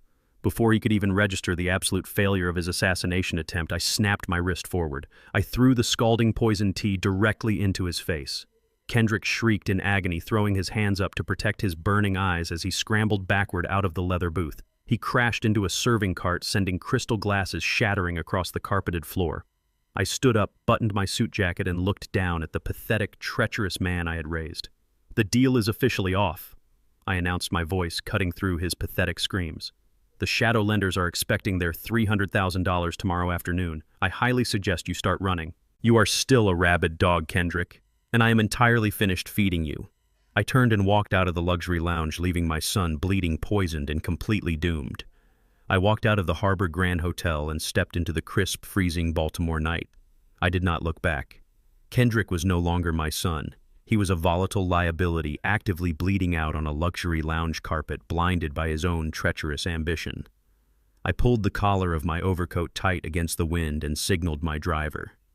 By morning, the local news channels were broadcasting the magnificent televised downfall of Heather's corporate empire. I sat in my penthouse drinking my morning coffee while the television screen displayed live helicopter footage of my former home. The FBI had finally traced the automated distress signal from Nadine's subterranean servers directly to the condemned property. Federal vehicles surrounded the collapsing house, their red and blue lights flashing against the gray morning sky. Agents wearing heavy yellow hazmat suits to protect themselves from the toxic plaster dust pulled Heather from the flooded basement. She was shivering uncontrollably, her designer clothes ruined and coated in dried chemical fire retardant. They paraded her out in heavy steel handcuffs, completely ignoring her frantic demands for a lawyer. The local anchors detailed the massive mortgage fraud ring, splashing her pristine corporate headshot right next to live footage of federal technicians loading Nadine's blinking digital servers into an armored evidence truck. Kendrick, however, was nowhere to be seen. He had crawled out of the hotel and vanished into the city's criminal underbelly, knowing perfectly well that the shadow lenders were already hunting him down. Heather did not break easily. She was a creature built on supreme entitlement and racial arrogance. From her federal holding cell, she used her one permitted phone call not to apologize or confess, but to contact Maxwell Pierce. Pierce was a notoriously ruthless defense attorney who specialized in manufacturing legal loopholes for corrupt white-collar criminals. Nadine had warned me about men like Pierce years ago. They were the architects of systemic inequality, the men who drafted the very predatory contracts Heather used to steal homes from working-class minority families. Pierce immediately filed an emergency motion for bail, securing her temporary release by leveraging the absolute last remnants of her parents' dwindling retirement funds. Once she was out on bond, Heather and Pierce secluded themselves in his downtown office to draft a malicious countersuit. They planned to accuse me of elaborate elder fraud, claiming I had faked my mental decline to entrap her into assuming the $2 million toxic waste penalty. They intended to argue that the quitclaim deed was signed under severe psychological duress, hoping to invalidate the property transfer and dump the massive environmental debt right back onto my shoulders. She genuinely believed her high-priced lawyer could manipulate a federal judge into seeing her as the innocent, well-meaning daughter-in-law victimized by a vindictive, senile old man. She thought the legal system was designed to protect people exactly like her. She severely underestimated the impenetrable legal perimeter Alaric Thorne and I had already established. I sat in Alaric's downtown office nursing a glass of sparkling water while he spread out the specific shadow loan contracts Heather had signed the night she cracked the decoy safe in my basement. When Heather borrowed that $300,000 from the underworld syndicate, she was desperate to bypass standard banking regulations and federal audits. She used a rapid, unregulated hard money contract. What she failed to read in her panicked, boundless greed was the boilerplate cross-collateralization clause buried deep within the third page of the agreement. Alaric smiled, tracing his expensive silver pen across the dense legal text. When she signed this document, she made herself personally liable for the debt, Alaric explained smoothly. But to secure the massive sum without a standard credit check, she also listed her parents Richard and Patricia Belmont as secondary emergency guarantors, relying on their previous financial history with her brokerage firm. I leaned forward, inspecting the signatures on the document. My private holding company had quietly purchased this exact shadow debt from the underworld syndicate just 3 hours ago. I paid the criminal syndicate a highly lucrative premium to completely wash their hands of Kendrick and Heather, legally transferring the collection rights directly to my private equity firm. I now owned the entire $300,000 debt, making it fully enforceable under corporate law. Execute the total asset freeze, I instructed Alaric calmly. File the emergency injunction against every single financial account tied to the guarantors. Pierce thought he could tie us up in family court with fabricated elder abuse claims. I was bypassing family court entirely and dragging them all into the absolute slaughterhouse of corporate litigation. Heather, increasingly desperate and running completely out of time, arrived at the mid-range motel where her parents had been forced to stay after I evicted them from their mansion. She planned to drain their remaining pension accounts to pay Pierce's exorbitant legal retainer fee. She pushed through the motel's smudged glass doors, frantically rehearsing her manipulative pitch, but she froze in the center of the lobby. Richard and Patricia were standing at the front desk, surrounded by their cheap suitcases, arguing furiously with the tired clerk. The motel manager shook his head, holding up Patricia's premium credit card. "I am sorry, ma'am, but your bank says the account is completely locked due to a corporate lien," the manager stated flatly. Heather rushed forward, demanding to know what was happening. Richard turned to his daughter, his face a sickening shade of purple. "We have absolutely nothing left." "Heather," he roared, completely ignoring the other guests staring at them. "A private equity firm just froze our retirement accounts, our pensions, and our emergency funds. We are entirely bankrupt because of your disastrous loan." Heather pulled out her phone, her hands trembling violently as she dialed Pierce to demand an immediate explanation. But before the call could even connect, a heavy matte black SUV aggressively hopped the curb outside the motel lobby, screeching to a halt directly behind her rental car. 4 massive men stepped out, their faces obscured by the shadows of their thick winter coats. They were not federal agents. They were not corporate lawyers serving subpoenas. The shadow lenders did not care that I had legally purchased the debt on paper. To them, a debt of disrespect had been incurred when Kendrick tried to evade them. They had come to collect the flesh that was owed to them, and with Kendrick hiding in the gutters, Heather was standing right in their direct line of sight. The heavy matte black SUV idled menacingly in the motel parking lot. 4 men with broad shoulders and dead eyes stepped out, moving with the synchronized, terrifying purpose of apex predators. They did not rush. They did not shout. They simply formed a tight, inescapable semicircle around Heather, Richard, and Patricia. The freezing winter wind whipped across the asphalt, but the chill in the air was nothing compared to the absolute terror radiating from the Belmont family. Inside the lobby, the terrified motel manager immediately recognized the violent aura emanating from the men. He slammed his hand against the security button, dropping a heavy steel grate over the glass front doors and locking the deadbolt, completely sealing Heather and her parents outside in the cold. The lead enforcer, a towering man with a thick scar cutting across his jawline, stepped forward. He did not ask for permission. He reached out and grabbed the lapel of Heather's ruined designer coat, pulling her forcefully away from her trembling parents. "You and your husband made a very serious mistake ignoring our calls," Heather, the enforcer, stated, his voice a low, gravelly rumble that barely carried over the howling wind. "You took $300,000 of our money, handed us a worthless piece of toxic real estate as collateral, and then your cowardly husband tried to vanish. The syndicate does not care about your impending federal indictment. We do not care about your frozen corporate accounts. We want our cash plus a $50,000 disrespect fee, and we want it right now." Heather's aristocratic arrogance instantly evaporated, replaced by raw, unfiltered panic. Her breath hitched in her throat as she looked up into the enforcer's cold, dead eyes. She frantically tried to use her corporate negotiation tactics on men who settled their financial disputes with baseball bats and zip ties. "You do not understand," she stammered, her voice cracking wildly. "The debt was sold. A private equity firm bought the contract this morning. Legally, I do not owe you anything anymore." The enforcer let out a dark, humorless laugh. He released her coat, shoving her backward so hard she stumbled and fell onto the icy asphalt. "You genuinely think street debt magically disappears because some corporate suit signed a piece of paper?" he mocked. "The private equity firm bought the principal balance, but the syndicate still owns the penalty for your husband wasting our time. We are collecting our penalty today." Heather scrambled backward, her corporate survival instincts kicking in with absolute ruthlessness. She did not hesitate for a single second to throw her own blood under the bus. "Do not hurt me," she pleaded, pointing a trembling finger directly at her terrified parents. "Take their jewelry. My father is wearing a solid gold Rolex worth $40,000. My mother has a 2-carat diamond wedding ring. Take it all." Richard gasped in pure horror, clutching his wrist as Patricia began to sob hysterically. Their own daughter, the business genius they had been celebrating just 24 hours ago, was actively offering them up as collateral to a violent street gang, and Kendrick Heather continued rapidly, completely betraying her husband to save her own skin. "He is hiding. I know exactly where he is. He does not have any money left, but you can take it out on him. Just leave me alone. I am facing federal charges. I cannot be seen with you." The enforcer looked at Heather with absolute disgust, appalled by a woman who would so easily sell out her own parents just to preserve her own life.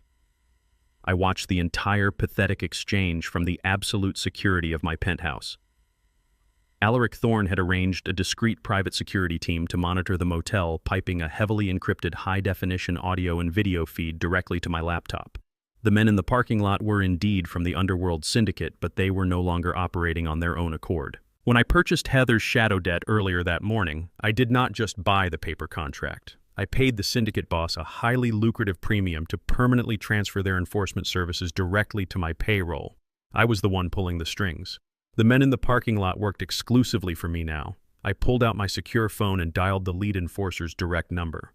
Down in the freezing parking lot, the scarred man felt his phone vibrate. He pulled it from his heavy coat pocket, glanced at the caller ID, and pressed it to his ear. "Yes, boss," the enforcer answered respectfully. Alaric sat across from me, swirling his scotch, watching my face with a mixture of awe and mild terror. "Strip them of their valuables," I instructed with cold, clinical precision. "Take the Rolex, the diamond ring, and the keys to her rental car. Leave them stranded in the cold with absolutely nothing. But do not lay a single physical finger on her. The federal prosecutors need her intact for her grand jury indictment next week. And get the location of my son. He has evaded the authorities long enough." "Understood," the enforcer replied. He terminated the call and looked down at Heather. "Your lucky day, corporate," the enforcer growled. "Hand over the car keys. Richard, take off the watch. Patricia, the ring. Do it right now." Richard and Patricia, weeping in absolute humiliation, stripped off their expensive jewelry and handed it over to the syndicate men. Heather tossed her rental car keys onto the pavement, her hands shaking violently. "Now," the enforcer said, stepping closer to Heather, "tell me exactly where your husband is hiding." Heather did not even blink. He went back to the house, she whispered quickly. The condemned one. He figured the police would never look for him inside a toxic, collapsed property. He is hiding in the basement. The enforcer nodded, scooped up the keys, and signaled his men. They climbed back into the heavy black SUV and peeled out of the parking lot, leaving Heather and her bankrupt parents shivering on the curb, completely destitute and entirely alone. Heather pulled herself up from the icy pavement. Her parents refused to even look at her. Patricia turned her back, wrapping her arms around herself for warmth, while Richard stared at his bare wrist in total, devastating shock. The daughter they had raised to be a ruthless corporate shark had just bitten them. Heather ignored their misery. She desperately needed to secure her legal defense before the FBI took her back into custody. She approached a shivering motel guest who was smoking a cigarette near the vending machines and aggressively snatched his cell phone from his hand. She dialed Maxwell Pierce's private office number, praying her high-priced defense attorney had found a loophole to unfreeze her corporate accounts. Pierce answered on the second ring. "Pierce, it is!" "Heather," she barked into the phone, her teeth chattering loudly. "The syndicate just ambushed me. My accounts are locked. You need to file an emergency motion to release my funds right now." A heavy, uncomfortable silence hung on the line. Then Pierce cleared his throat.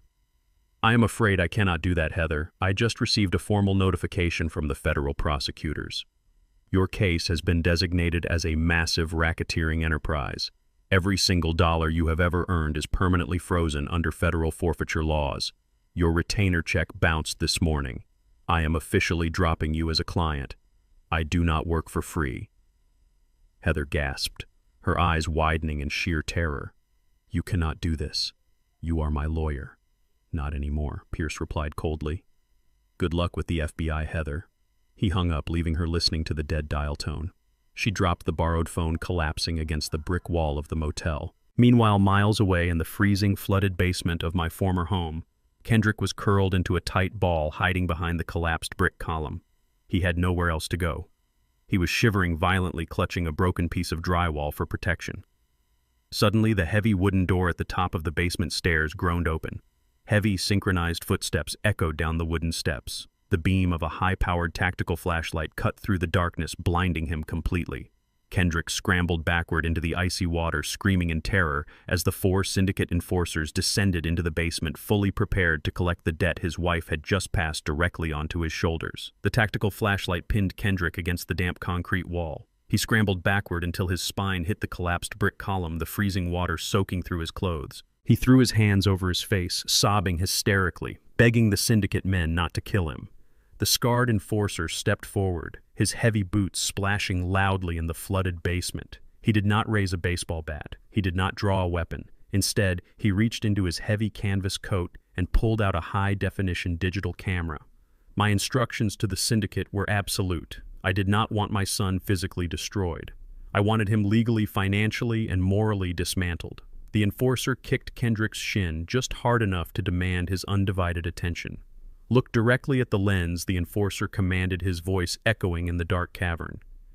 "You owe us $300,000. The only way you walk out of this basement with your kneecaps intact is if you confess to every single detail of your wife's redlining operation, your active involvement in the forged loan documents, and your pathetic attempt to extort your own father. Start talking right now." Kendrick, shivering and completely broken, spilled absolutely everything. He confessed to the fake appraisals, the predatory interest rates, and his own cowardly complicity. He detailed how Heather specifically targeted working-class black families, tricking them into signing adjustable-rate mortgages they could never afford. He cried into the camera, stripping away the absolute last remnants of his dignity. He admitted to hiring the fake psychiatrist and attempting to poison my tea at the hotel. When he finally finished his pathetic monologue, the enforcer nodded, turned off the camera, and grabbed Kendrick by the collar of his ruined coat. He dragged my son up the wooden stairs, threw him out the front door into the freezing snow, and told him to never show his face in the city of Baltimore again. The syndicate securely transmitted the video file directly to my encrypted server, completing their highly lucrative contract. I instantly forwarded the pristine, high-definition confession straight to the federal prosecutors handling Heather's case. While Kendrick was being violently evicted from his toxic ruin, Heather was experiencing a completely different kind of freezing reality. Standing outside the cheap motel abandoned by her parents and dropped by her high-priced attorney, she realized her bail was secured by assets that were now officially seized by my holding company. Within 2 hours, federal marshals tracked her down. She was shivering at a public bus stop when 3 black federal utility vehicles aggressively surrounded her. Because the funds she used to secure her temporary release were flagged as proceeds of a criminal enterprise, her bond was immediately and permanently revoked. She was dragged back into federal custody, stripped of her ruined designer clothes, and issued a standard orange correctional jumpsuit. The next morning, she faced her initial arraignment in a federal district court. I sat in the polished wooden gallery with Alaric Thorne, watching my daughter-in-law shuffle into the massive courtroom wearing heavy steel wrist and ankle cuffs. She looked utterly diminished. Her hair was a tangled, matted mess, and her face was pale with sheer exhaustion and terror. Without Maxwell Pierce to shield her from the consequences of her actions, she was forced to accept a severely overworked public defender who had only skimmed her massive case file 10 minutes before the hearing. But Heather's arrogance was a terminal disease. When the federal judge asked for her plea regarding the initial charges of wire fraud and racketeering, she leaned into the microphone, her voice trembling with desperate venom. She attempted to hijack the hearing entirely.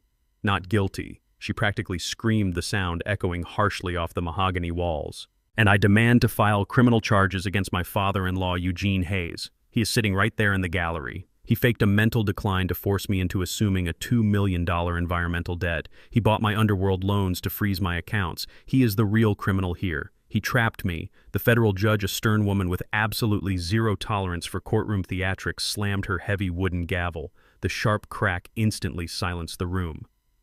"You are completely out of order," the judge warned sternly.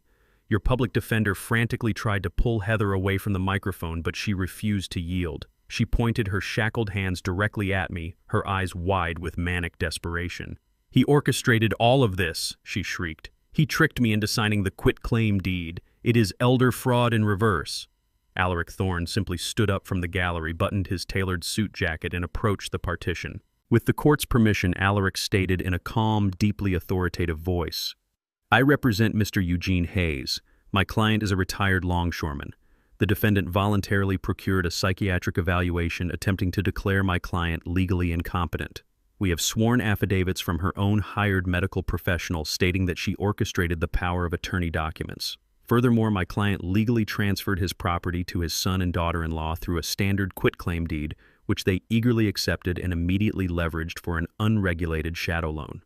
The environmental penalty attached to that property is a matter of public municipal record. The defendant's failure to conduct basic due diligence before leveraging a toxic asset is not a federal crime committed by my client. It is simply profound financial incompetence on her part."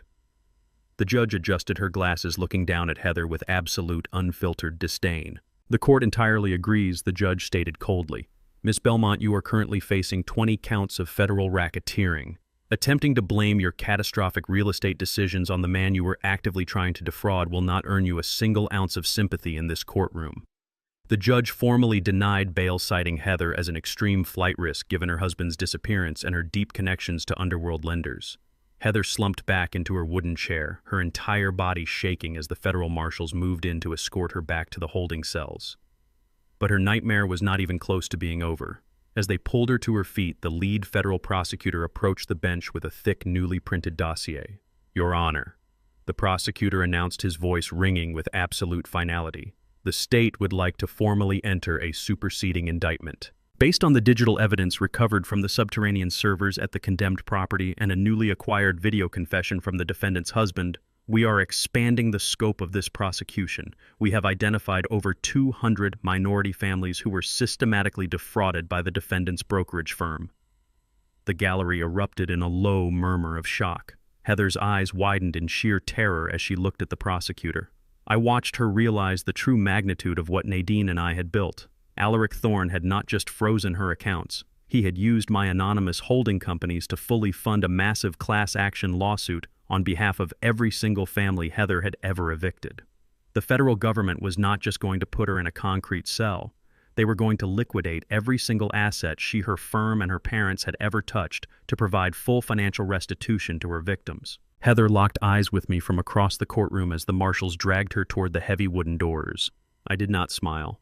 I simply offered a slow, deliberate nod. She was finally going to pay for every single tear she had caused. Meanwhile, miles away from the federal courthouse, Kendrick was wandering the freezing, unforgiving streets of Baltimore. He was completely destitute, shivering violently and entirely terrified. He huddled under a concrete overpass near the commercial docks, clutching his thin, dirty jacket against the biting winter wind. He looked up as a sleek, custom-black town car idled at the red light just a few feet away. The tinted passenger window rolled down slowly. Kendrick's eyes lit up with a pathetic glimmer of hope as he saw my face in the back seat.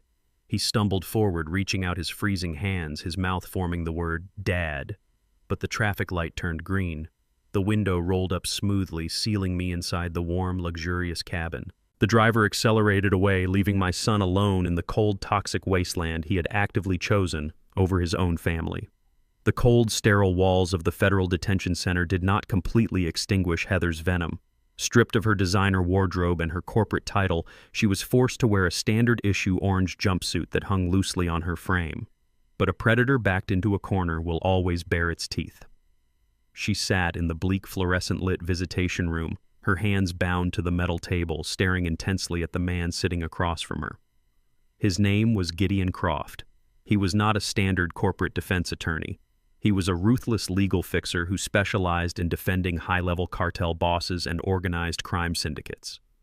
Heather had secretly maintained a highly encrypted offshore cryptocurrency wallet completely hidden from the federal asset forfeiture sweep. It contained just enough digital currency to secure Croft's massive retainer fee. Federal prosecutors think they have. And federal prosecutors think they have an airtight case because of the physical servers your mother-in-law hid in the basement. Gideon stated, his voice a low, gravelly whisper. But they are relying on the work of a rogue amateur. We are filing an emergency motion to suppress the entirety of the digital evidence under the Federal Wiretap Act. We will argue that Nadine Hayes conducted illegal, unauthorized surveillance and cyber espionage.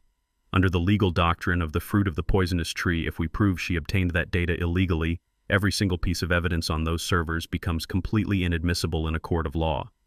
The entire superseding indictment will collapse like a house of cards. Heather's eyes widened with a sudden vicious spark of returning arrogance. She leaned forward, the heavy steel chains clinking against the table. "Are you absolutely certain this will work?" she demanded. Gideon adjusted his expensive silk tie. "I have beaten federal prosecutors with far less. We paint your late mother-in-law as a paranoid, tech-savvy vigilante who violated your constitutional right to privacy. We turn the victim narrative completely upside down. The moment the judge throws out those servers, the federal government has no paper trail. You walk out of this facility a free woman, and we immediately file a massive civil lawsuit against Eugene Hayes for malicious prosecution and emotional distress.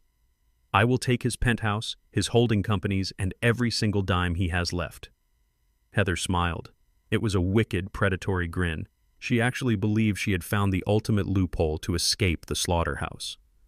Within 48 hours, Gideon Croft stood on the marble steps of the federal courthouse surrounded by a swarm of local reporters and news cameras. He delivered a masterful, completely fabricated narrative to the press.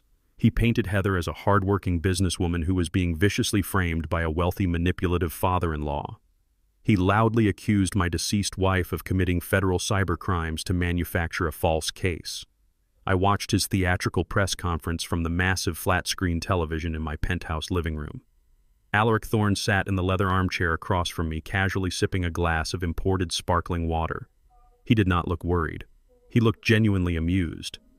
"They are utilizing a classic desperation tactic," Eugene Alaric noted, setting his glass down on the mahogany side table. "Croft filed the suppression motion this morning. The federal prosecutor called me an hour ago sounding incredibly nervous.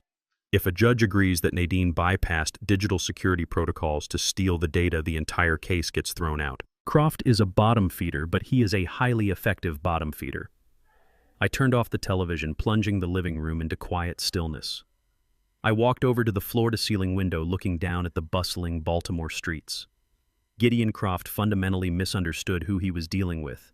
He thought he was arguing against a reckless vigilante. He did not understand that Nadine was a senior forensic auditor who had spent 30 years dismantling the exact type of corporate criminals Croft defended. She knew the federal code better than the judges sitting on the bench. Nadine never hacked a single encrypted firewall. I said, my voice perfectly calm and steady. Heather is an incredibly arrogant woman, and arrogant people are exceptionally lazy. For 3 years, she and Kendrick came to our house every single Sunday for dinner. Heather hated making conversation with us, so she would retreat to the living room, connect her work laptop to our unsecured home wireless network, and conduct her illicit business using our internet service provider. I turned back to Alaric, offering a cold, calculating smile.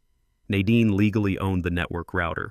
As the primary administrator of the local area network, she had the absolute federal right to monitor, capture, and catalog every single packet of unencrypted data transmitted across her own hardware. She did not break into Heather's system. Heather voluntarily brought her criminal enterprise into our home and broadcasted it directly onto Nadine's administrative dashboard. It was completely undeniably legal. Alaric let out a booming, genuinely delighted laugh. He opened his briefcase and pulled out a pristine legal dossier. Nadine left the exact network administration logs in her secondary file. Alaric confirmed, flipping to a highlighted page, complete with timestamps, user agreements, and IP address verifications. I will personally hand-deliver this to the federal judge this afternoon. But that is not even the best part, Eugene. Croft requires a massive retainer to proceed with this circus act. Heather provided him with the digital key to an offshore cryptocurrency wallet, but Nadine found that digital wallet 2 years ago. She embedded a tracking script into the metadata. The moment Croft attempted to transfer the funds to his legal firm this morning, the script automatically flagged the transaction to the Department of Homeland Security. The federal government seized the entire crypto wallet 20 minutes ago. Croft is representing her for absolutely nothing. The execution was swift and merciless. When Gideon Croft stood before the federal judge that afternoon to present his motion to suppress, the judge swiftly shut him down. She presented Nadine's meticulous network administration logs, validating the absolute legality of the evidence. Then she formally informed Croft that his client's hidden digital assets had been seized as criminal proceeds. Croft, realizing he was not getting paid a single dime, immediately withdrew as Heather's legal counsel right there in the open courtroom. Heather screamed in absolute, unfiltered despair as the marshals dragged her back to her cell. Her final desperate loophole had become the very noose that sealed her fate. She was completely bankrupt, utterly defenseless, and permanently locked in a concrete cage. While Heather's legal hopes were being incinerated in a federal courtroom, Kendrick was fighting a completely different battle for survival. The brutal Baltimore winter was unforgiving. He had spent 2 days sleeping in alleyways and eating out of commercial dumpsters. He was freezing, starving, and constantly looking over his bruised shoulder for the shadow lenders he knew were still hunting him for sport. Desperation breeds a very specific kind of reckless stupidity. Kendrick remembered the detached garage behind my condemned property. He remembered the heavy rusted tools I used to keep in the metal cabinets. He figured he could pry open the alleyway door, steal my expensive power tools, and sell them to a local pawn shop for enough cash to buy a bus ticket out of the state. He approached the garage under the cover of darkness. The alley was completely empty, lit only by a flickering broken street lamp. Kendrick jammed a rusted crowbar between the wooden double doors, putting all his remaining weight into the effort. The old wood splintered and gave way with a loud crack. He slipped inside the dark, freezing garage, shivering violently as he clicked on a stolen flashlight. The garage was entirely empty. I had moved all the tools and equipment to the penthouse days ago. Kendrick groaned in absolute frustration, kicking an empty cardboard box across the concrete floor. But as the flashlight beam swept across the back wall, he noticed something highly unusual. The heavy metal shelving unit that normally covered the rear concrete wall was gone. In its place was a distinct rectangular seam cut directly into the foundation. It was the hydraulic access panel to Nadine's subterranean tunnel. Kendrick approached the panel, his breath pluming in the freezing air. He ran his bruised fingers along the seam, finding the heavy steel lever hidden in the recess. He pulled it. The hydraulic mechanism groaned loudly, grinding against the frozen tracks before slowly sliding the heavy concrete slab to the side. A blast of damp, stale air rushed out of the dark, narrow tunnel.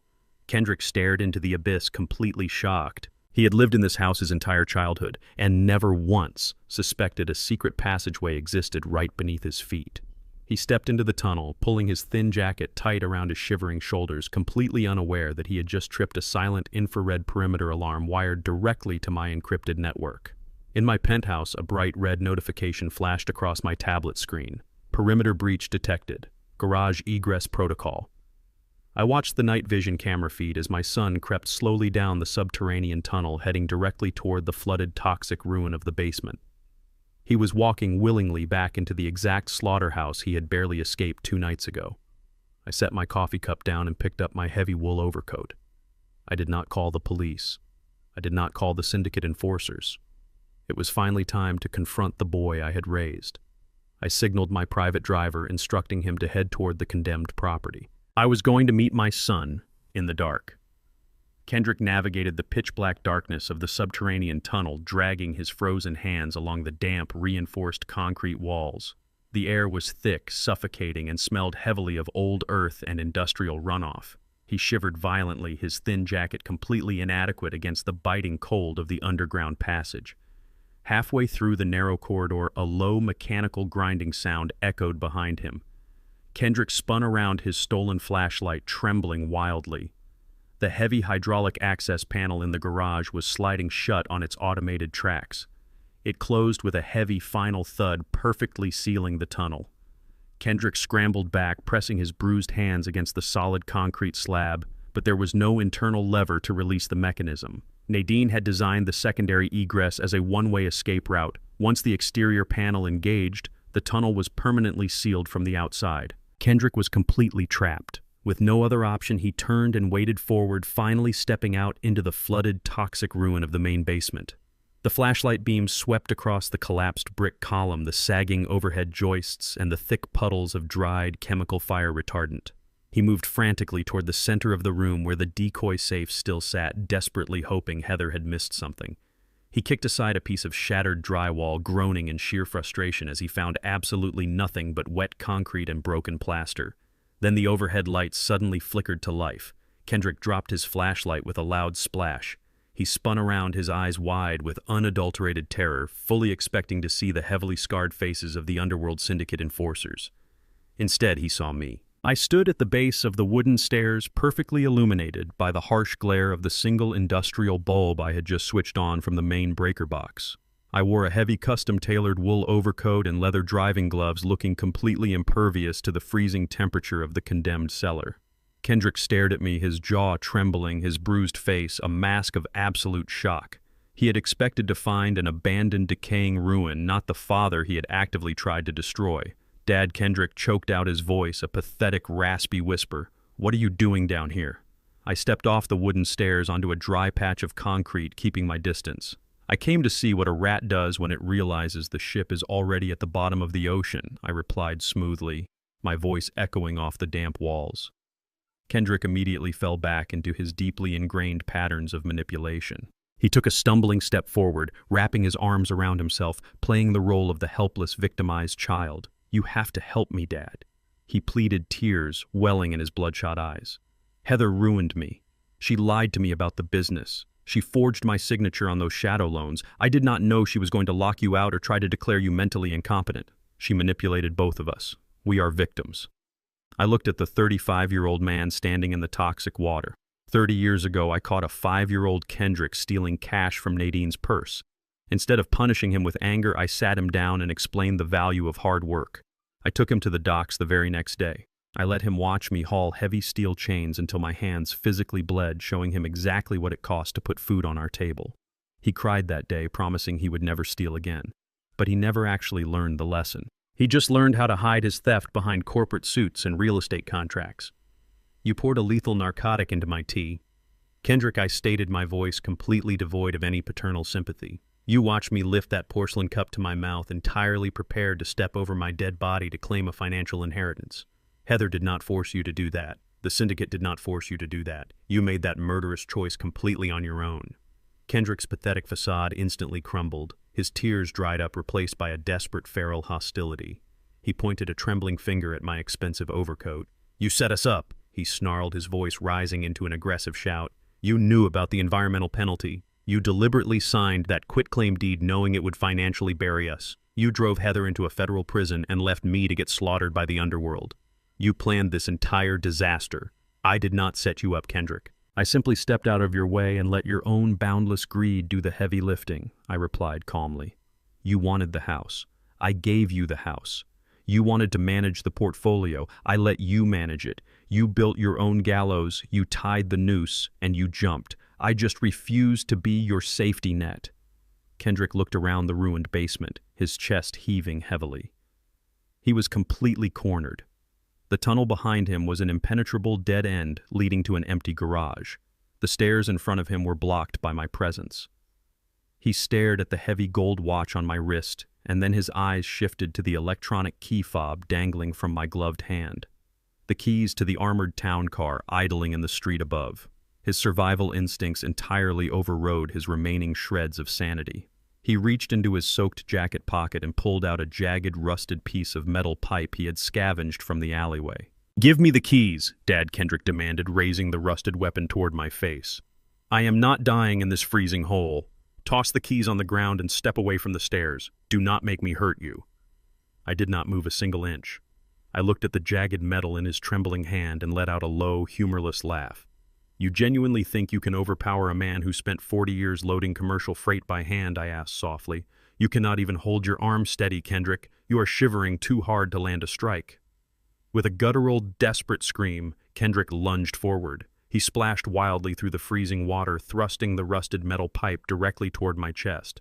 I simply sidestepped his clumsy, entirely predictable attack. As his forward momentum carried him past me, I brought my heavy leather-clad forearm down hard against the back of his neck. Kendrick collapsed face first into the icy water with a loud, pathetic splash. The piece of metal clattered across the concrete floor, sliding into the dark shadows. He scrambled onto his hands and knees, coughing violently, completely defeated by a single, effortless physical motion. I stood over him, casually adjusting the cuffs of my overcoat. "You have always been weak, Kendrick. Weak in character, weak in loyalty, and weak in spirit." I reached into my pocket and pulled out a sleek, heavy-duty industrial padlock. As Kendrick looked up, his eyes widening in utter confusion, the distinct sound of heavy, synchronized footsteps echoed from the wooden floorboards directly above us. It was not a single person. It was the heavy tread of multiple large men systematically moving through the main floor of the condemned house. They tracked my phone. Kendrick whimpered, crawling backward toward the collapsed brick column in sheer terror. "The syndicate. They found me." I turned toward the wooden stairs, beginning my ascent. "They did not track your phone, Kendrick. I texted the lead enforcer your exact coordinates 10 minutes ago," I stated coldly. I stepped up to the landing, pulling the heavy basement door shut behind me. As Kendrick screamed for mercy, his voice echoing frantically in the toxic chamber, I slammed the heavy padlock into the exterior steel latch, locking him permanently inside the ruined vault just as the 4 syndicate enforcers reached the top of the stairwell. I walked calmly out the front door of the condemned property, my breath forming pale clouds in the freezing night air. The lead enforcer of the syndicate stood on the shattered front porch, his heavy boots crushing the remnants of the municipal warning signs. I stopped beside him and held up the single silver key to the heavy industrial padlock I had just secured. I tossed the key into the freezing air. The enforcer caught it with a swift, practiced motion. "He is in the basement," I stated smoothly. "The $300,000 debt is now yours to physically collect. But I have a very specific stipulation. You are not to break his bones or dump him in the harbor. That is far too easy an escape for a man like him. You are going to put him to work." The syndicate owns several unregulated commercial warehouses and scrap yards on the industrial outskirts of the city. He is going to sort heavy metal haul toxic scrap and break his back for 14 hours a day, 7 days a week, until every single penny of that principal is paid off. He despised the working class his entire life. Now he is going to bleed with them. The scarred enforcer let out a low, rumbling chuckle, slipping the key into his canvas coat. "Indentured servitude," the enforcer mused. "A highly effective collection method. We will make sure he earns his keep, Mr. Hayes." I stepped into the warm, luxurious cabin of my armored town car and instructed the driver to return to the penthouse. The physical confrontation was over, but the financial annihilation of the Belmont family was reaching its absolute climax. By the following Tuesday, the full weight of corporate litigation had entirely crushed Heather's parents. Richard and Patricia Belmont had spent their entire lives perched on a pedestal of unearned generational wealth, looking down their noses at anyone who did not match their tax bracket or skin color. Alaric Thorne systematically dismantled that pedestal with the precision of a master surgeon. The cross-collateralization clause Heather blindly signed did not just permit the seizure of their primary mansion, it acted as a financial contagion. Alaric utilized my holding companies to aggressively enforce the lien against their secondary assets. He legally seized Richard's vintage sports car collection, auctioned off Patricia's extensive designer jewelry vault, and permanently liquidated their offshore retirement portfolios. When Richard attempted to reach out to his wealthy country club associates for an emergency loan, he discovered that Alaric had already sent a formal legally mandated notice of debt collection to the club's board of directors.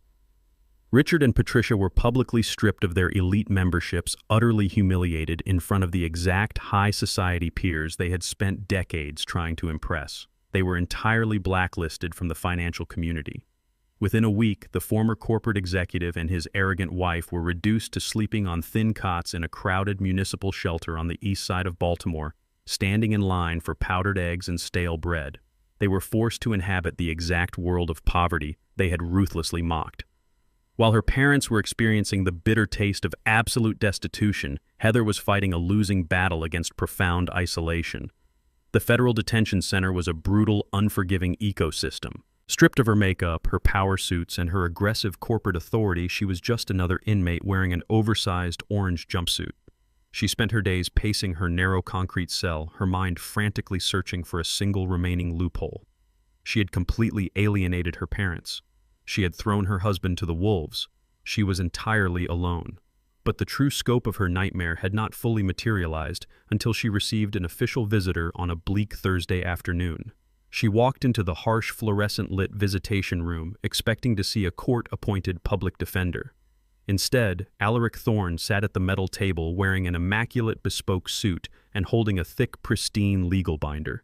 Heather froze in the doorway, her eyes darting nervously toward the armed guard. "Sit down," Heather Alaric commanded, his voice echoing with absolute authority. Heather shuffled forward, her heavy chains rattling against the concrete floor. She collapsed into the metal chair, staring at the polished lawyer with a mixture of hatred and sheer terror. "What do you want?" she hissed, her voice cracking from days of screaming in her cell. "You already took everything. You froze my accounts. You put me in here." Alaric offered a cold, predatory smile. "We are not entirely finished yet." He opened the heavy binder and slid a massive stack of civil litigation documents across the table. "As you know, you are currently facing decades in a federal penitentiary for criminal racketeering and wire fraud. But I am not here representing the federal government. I am here representing the 214 minority families you systematically defrauded, evicted, and destroyed." Heather stared blindly at the legal text. Alaric tapped his silver pen against the top page. "My client, Eugene Hayes, has personally funded a massive class action lawsuit against you, your former brokerage firm, and your parents as the corporate guarantors. We are suing you for $85 million in civil damages, emotional distress, and predatory lending violations." Heather gasped, her lungs struggling to pull in the stale prison air. $85 million. You are insane. I do not have a single dime left to my name. I am completely bankrupt.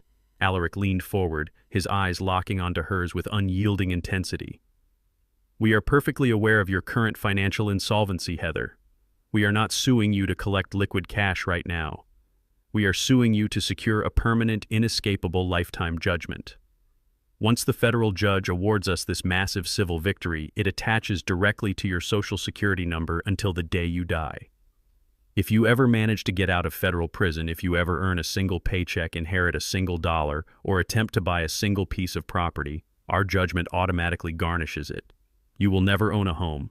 You will never hold a credit card. You will spend the absolute rest of your miserable life working minimum wage jobs just to hand 90% of your paycheck directly back to the families you ruined." Heather stared at Alaric, her entire body trembling as the absolute permanence of her destruction set in. She was not just facing a temporary prison sentence. She was facing a lifetime of guaranteed enforced poverty.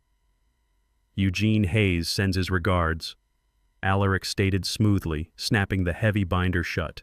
He stood up, adjusted his silk tie, and walked out of the visitation room, leaving Heather completely shattered, weeping uncontrollably into her shackled hands. I sat in my penthouse looking out over the glittering lights of the Baltimore skyline. The city looked peaceful from this altitude, a stark contrast to the absolute financial warfare I had waged over the past month. I picked up Nadine's black leather notebook from my desk, tracing the embossed cover with my thumb. My wife had been a genius. She saw the sickness in Heather's heart long before it metastasized into our family. She understood that systemic predators like Heather relied on the silence and fear of their victims. But Nadine refused to be silent, and she made absolutely sure I possessed the exact tools required to tear their empire down to the studs. The federal trial was scheduled to begin in less than 2 weeks. The prosecutors had built a flawless, impenetrable case utilizing the massive digital cache Nadine had stored in the subterranean servers. They had Kendrick's high-definition video confession, the forged corporate documents, and the irrefutable paper trail of the illegal redlining operation. The Department of Justice was not offering any plea deals. They wanted a highly publicized, devastating conviction to send a clear message to every other predatory broker operating in the shadows. I poured myself a glass of aged bourbon, raising it slightly toward the framed photograph of Nadine resting on my desk. "We did it, my love," I whispered to the empty room. "We took everything they valued. We stripped them of their arrogance, their wealth, and their freedom." But the final chapter was still waiting to be written. Heather had to face the federal judge. She had to stand in a crowded courtroom and listen to the devastating testimonies of the very families she had tried to erase. She had to look into my eyes as the judge handed down her permanent sentence. I finished my drink, feeling a profound sense of closure settling into my bones. The traps had all sprung perfectly. The predators were securely locked in their cages. Now it was time to watch the absolute finality of justice take its course. Miles away from the pristine, climate-controlled federal courthouse, my son was discovering the brutal reality of manual labor. The underworld syndicate did not believe in standard 8-hour shifts or occupational safety regulations. They owned a sprawling, unregulated scrapyard on the industrial outskirts of Baltimore, a graveyard of rusted shipping containers and jagged metal. Kendrick was stripped of his tailored suits and forced into a pair of filthy, oversized canvas coveralls. I sat in the back of my tinted town car, parked discreetly on a highway overpass, looking down at the scrapyard. Through a pair of high-powered binoculars, I watched the boy I had raised dragging heavy, rust-covered engine blocks across the frozen mud. His hands, which had previously only held silver pens and luxury steering wheels, were wrapped in cheap leather gloves, blistering and bleeding from the raw friction. A syndicate enforcer stood a few feet away, holding a thick wooden handle, barking orders every time Kendrick slowed his pace. He was working to pay off a $300,000 debt at a rate of pennies an hour. He looked exhausted, broken, and utterly defeated. I lowered the binoculars. I did not feel a single ounce of pity. When I worked the docks, I broke my back to feed my family. Kendrick was breaking his back because he tried to feed his own family to the wolves. While Kendrick bled in the freezing mud, Heather was completely deteriorating inside the federal detention center. Stripped of her ability to manipulate the financial markets, she attempted to manipulate the people inside her concrete cage. She targeted a young, inexperienced correctional officer spinning a pathetic, tear-filled story about being framed by a powerful crime syndicate. She begged the guard to smuggle a contraband cell phone into her cell. She wanted to contact her parents, still foolishly believing Richard and Patricia possessed some hidden offshore account they could use to rescue her. The guard, however, was not the naive fool Heather assumed him to be. He immediately reported the extortion attempt to the prison warden, resulting in Heather being stripped of her general population privileges and thrown directly into solitary confinement. Her parents could not have saved her even if they wanted to. Richard and Patricia Belmont were currently navigating the absolute rock bottom of the Baltimore municipal shelter system. They were forced to share a cramped, unheated gymnasium with hundreds of destitute individuals they had spent their entire lives actively despising. Patricia's designer skincare routine was replaced by harsh institutional soap. Richard's daily golf outings were replaced by brutal, humiliating fights over the last stale bread roll in the cafeteria line. Nadine had predicted this exact collapse years ago. We were sitting in our living room watching the Belmonts practically sneer at our furniture during a forced holiday dinner. Nadine had leaned over and whispered in my ear, "They are parasites, Eugene, and parasites have absolutely no loyalty. The moment the host organism dies, they will immediately turn on each other." Nadine was entirely correct. The shelter staff reported that Richard and Patricia spent their days screaming at one another, violently blaming each other for raising a daughter who had bankrupted their entire lineage. The federal trial was rapidly approaching, and I was not content to simply let the Department of Justice handle the prosecution. I wanted Heather to face the absolute, undeniable human cost of her corporate greed. Alaric Thorne and I spent the week utilizing my holding companies to locate and contact the 214 minority families Heather had illegally evicted. Many of them were living in cramped apartments, struggling to rebuild their lives after Heather's redlining operation had decimated their credit scores and stolen their generational wealth. I did not just invite them to the trial. I funded their entire presence. I rented a fleet of luxury coach buses. I reserved 3 entire floors of a premium downtown hotel. I purchased tailored suits, crisp dresses, and professional attire for every single victim who needed it. I wanted them to walk into that federal courtroom looking like absolute royalty. I wanted Heather to look out into the gallery and see a unified, impenetrable wall of strength and dignity. I stood in the grand ballroom of the hotel, looking out at the hundreds of men, women, and children who had been gathered. They were the very people Heather had dismissed as uneducated and unworthy. I walked to the front of the room, taking the microphone. My voice echoed across the quiet, expectant crowd. "For years, a woman sitting in a glass tower told you that you were not good enough," I said, making eye contact with the families I had worked alongside for decades. "She used confusing contracts and predatory math to steal your homes. She thought because of the color of our skin and the calluses on our hands we would simply pack up and fade into the shadows. But tomorrow morning we are walking into that federal courthouse together. We are going to look her directly in the eyes, and we are going to watch the federal government take away her freedom, her wealth, and her future. You are not victims anymore. You are the architects of her absolute destruction." The ballroom erupted in a powerful, unified wave of applause. The morning of the trial, I sat in Alaric's office reviewing the final witness manifest. The trap was perfectly set, but a cornered rat will always try to chew through the last remaining wire.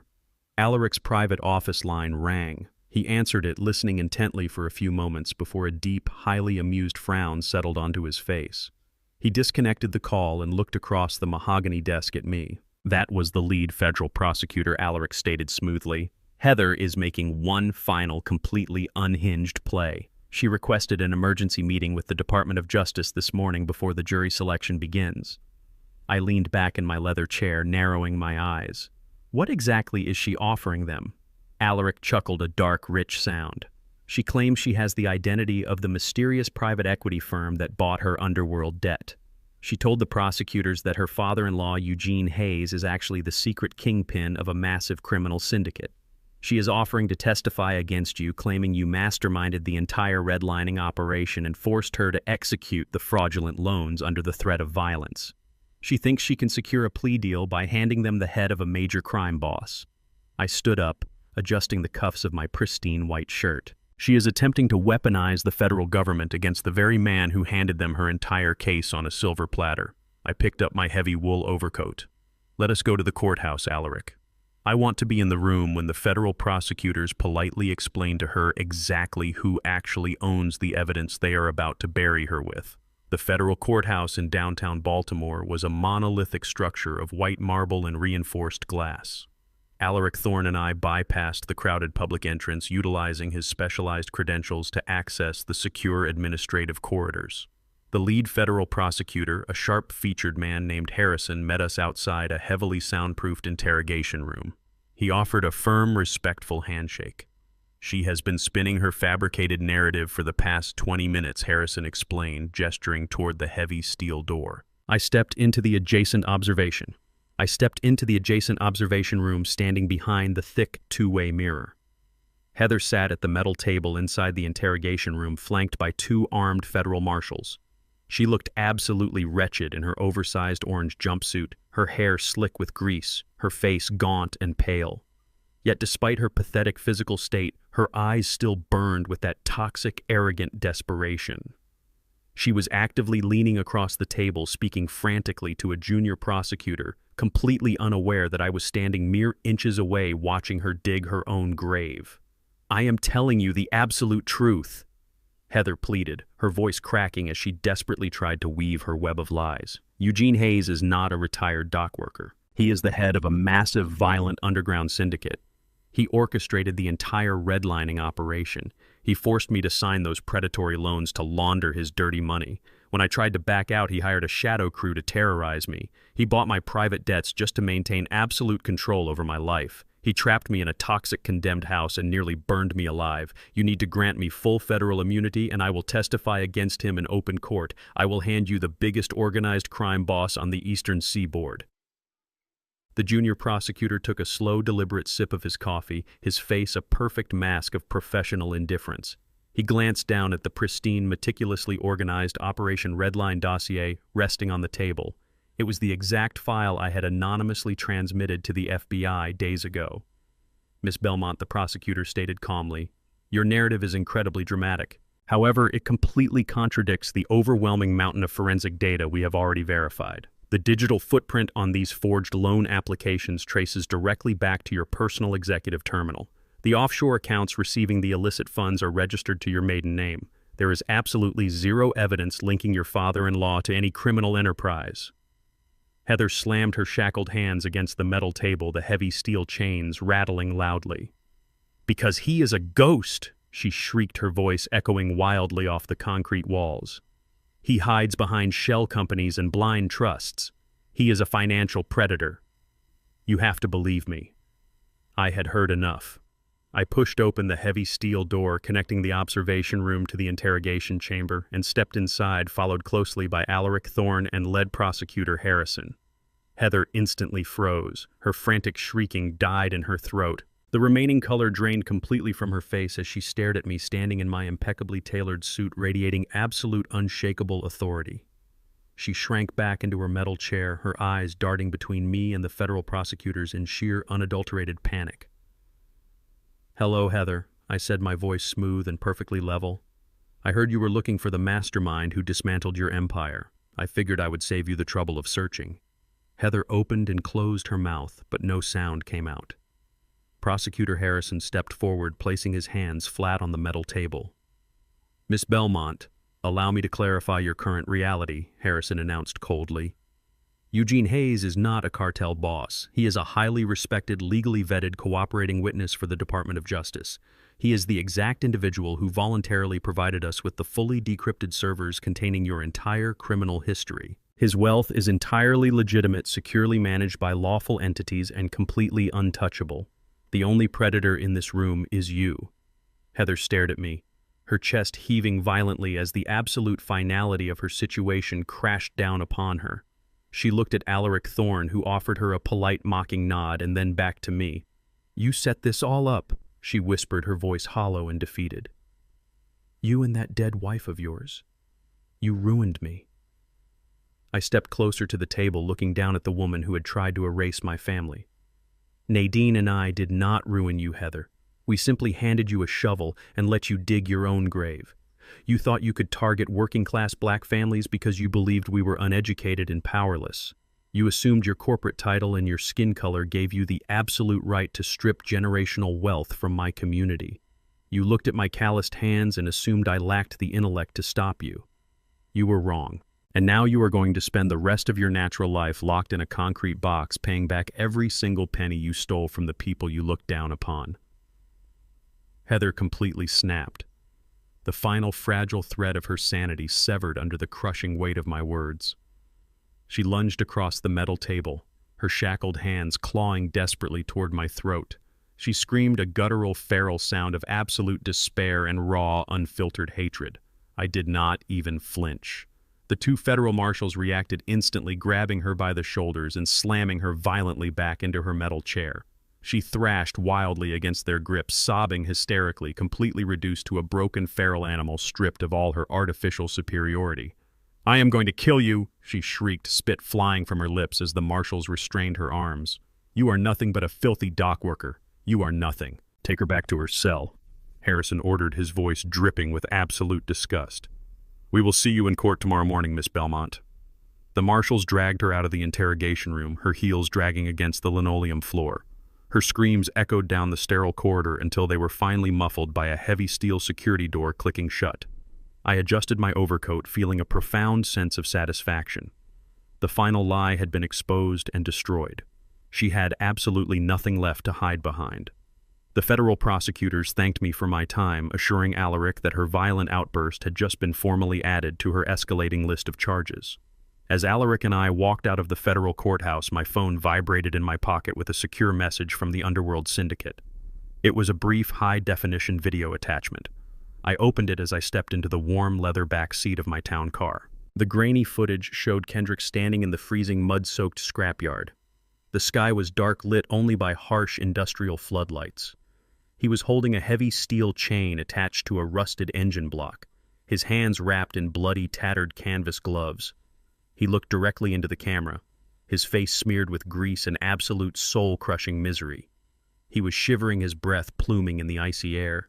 He was completely broken, stripped of his arrogance and his false entitlement. He was finally learning the brutal, unforgiving cost of $1, paying off his massive debt one agonizing cent at a time. I locked my phone and looked out the tinted window as the town car pulled away from the curb, merging into the downtown traffic. The predators were officially neutralized. Tomorrow morning we would gather in the courtroom and the ultimate inescapable judgment would finally be delivered. The morning of the final sentencing arrived with a freezing torrential downpour perfectly matching the heavy, suffocating atmosphere inside the federal courtroom. The gallery was packed shoulder to shoulder with the families I had invited, a silent, dignified sea of men and women watching their abuser face the ultimate scales of justice. Heather sat at the defense table looking swallowed up by her standard-issue orange jumpsuit.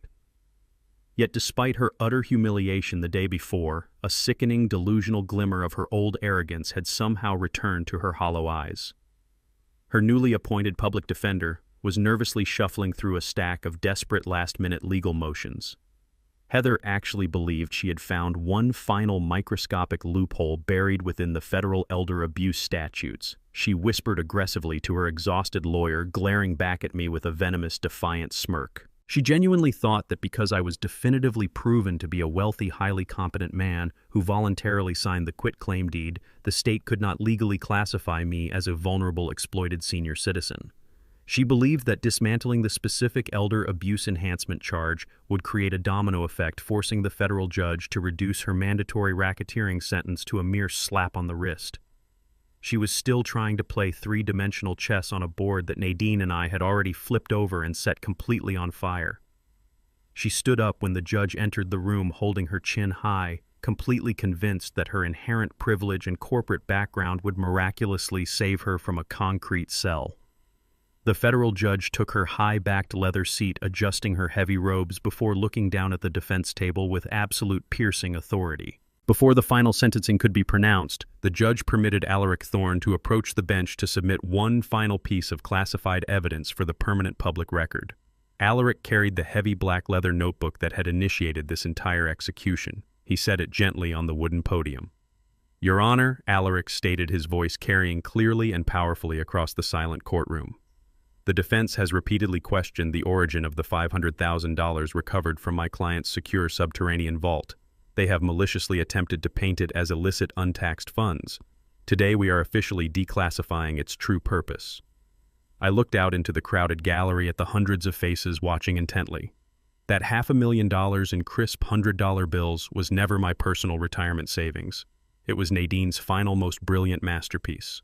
When my wife began quietly auditing Heather's fraudulent brokerage firm 3 years ago, she did not just collect digital evidence from the shadows.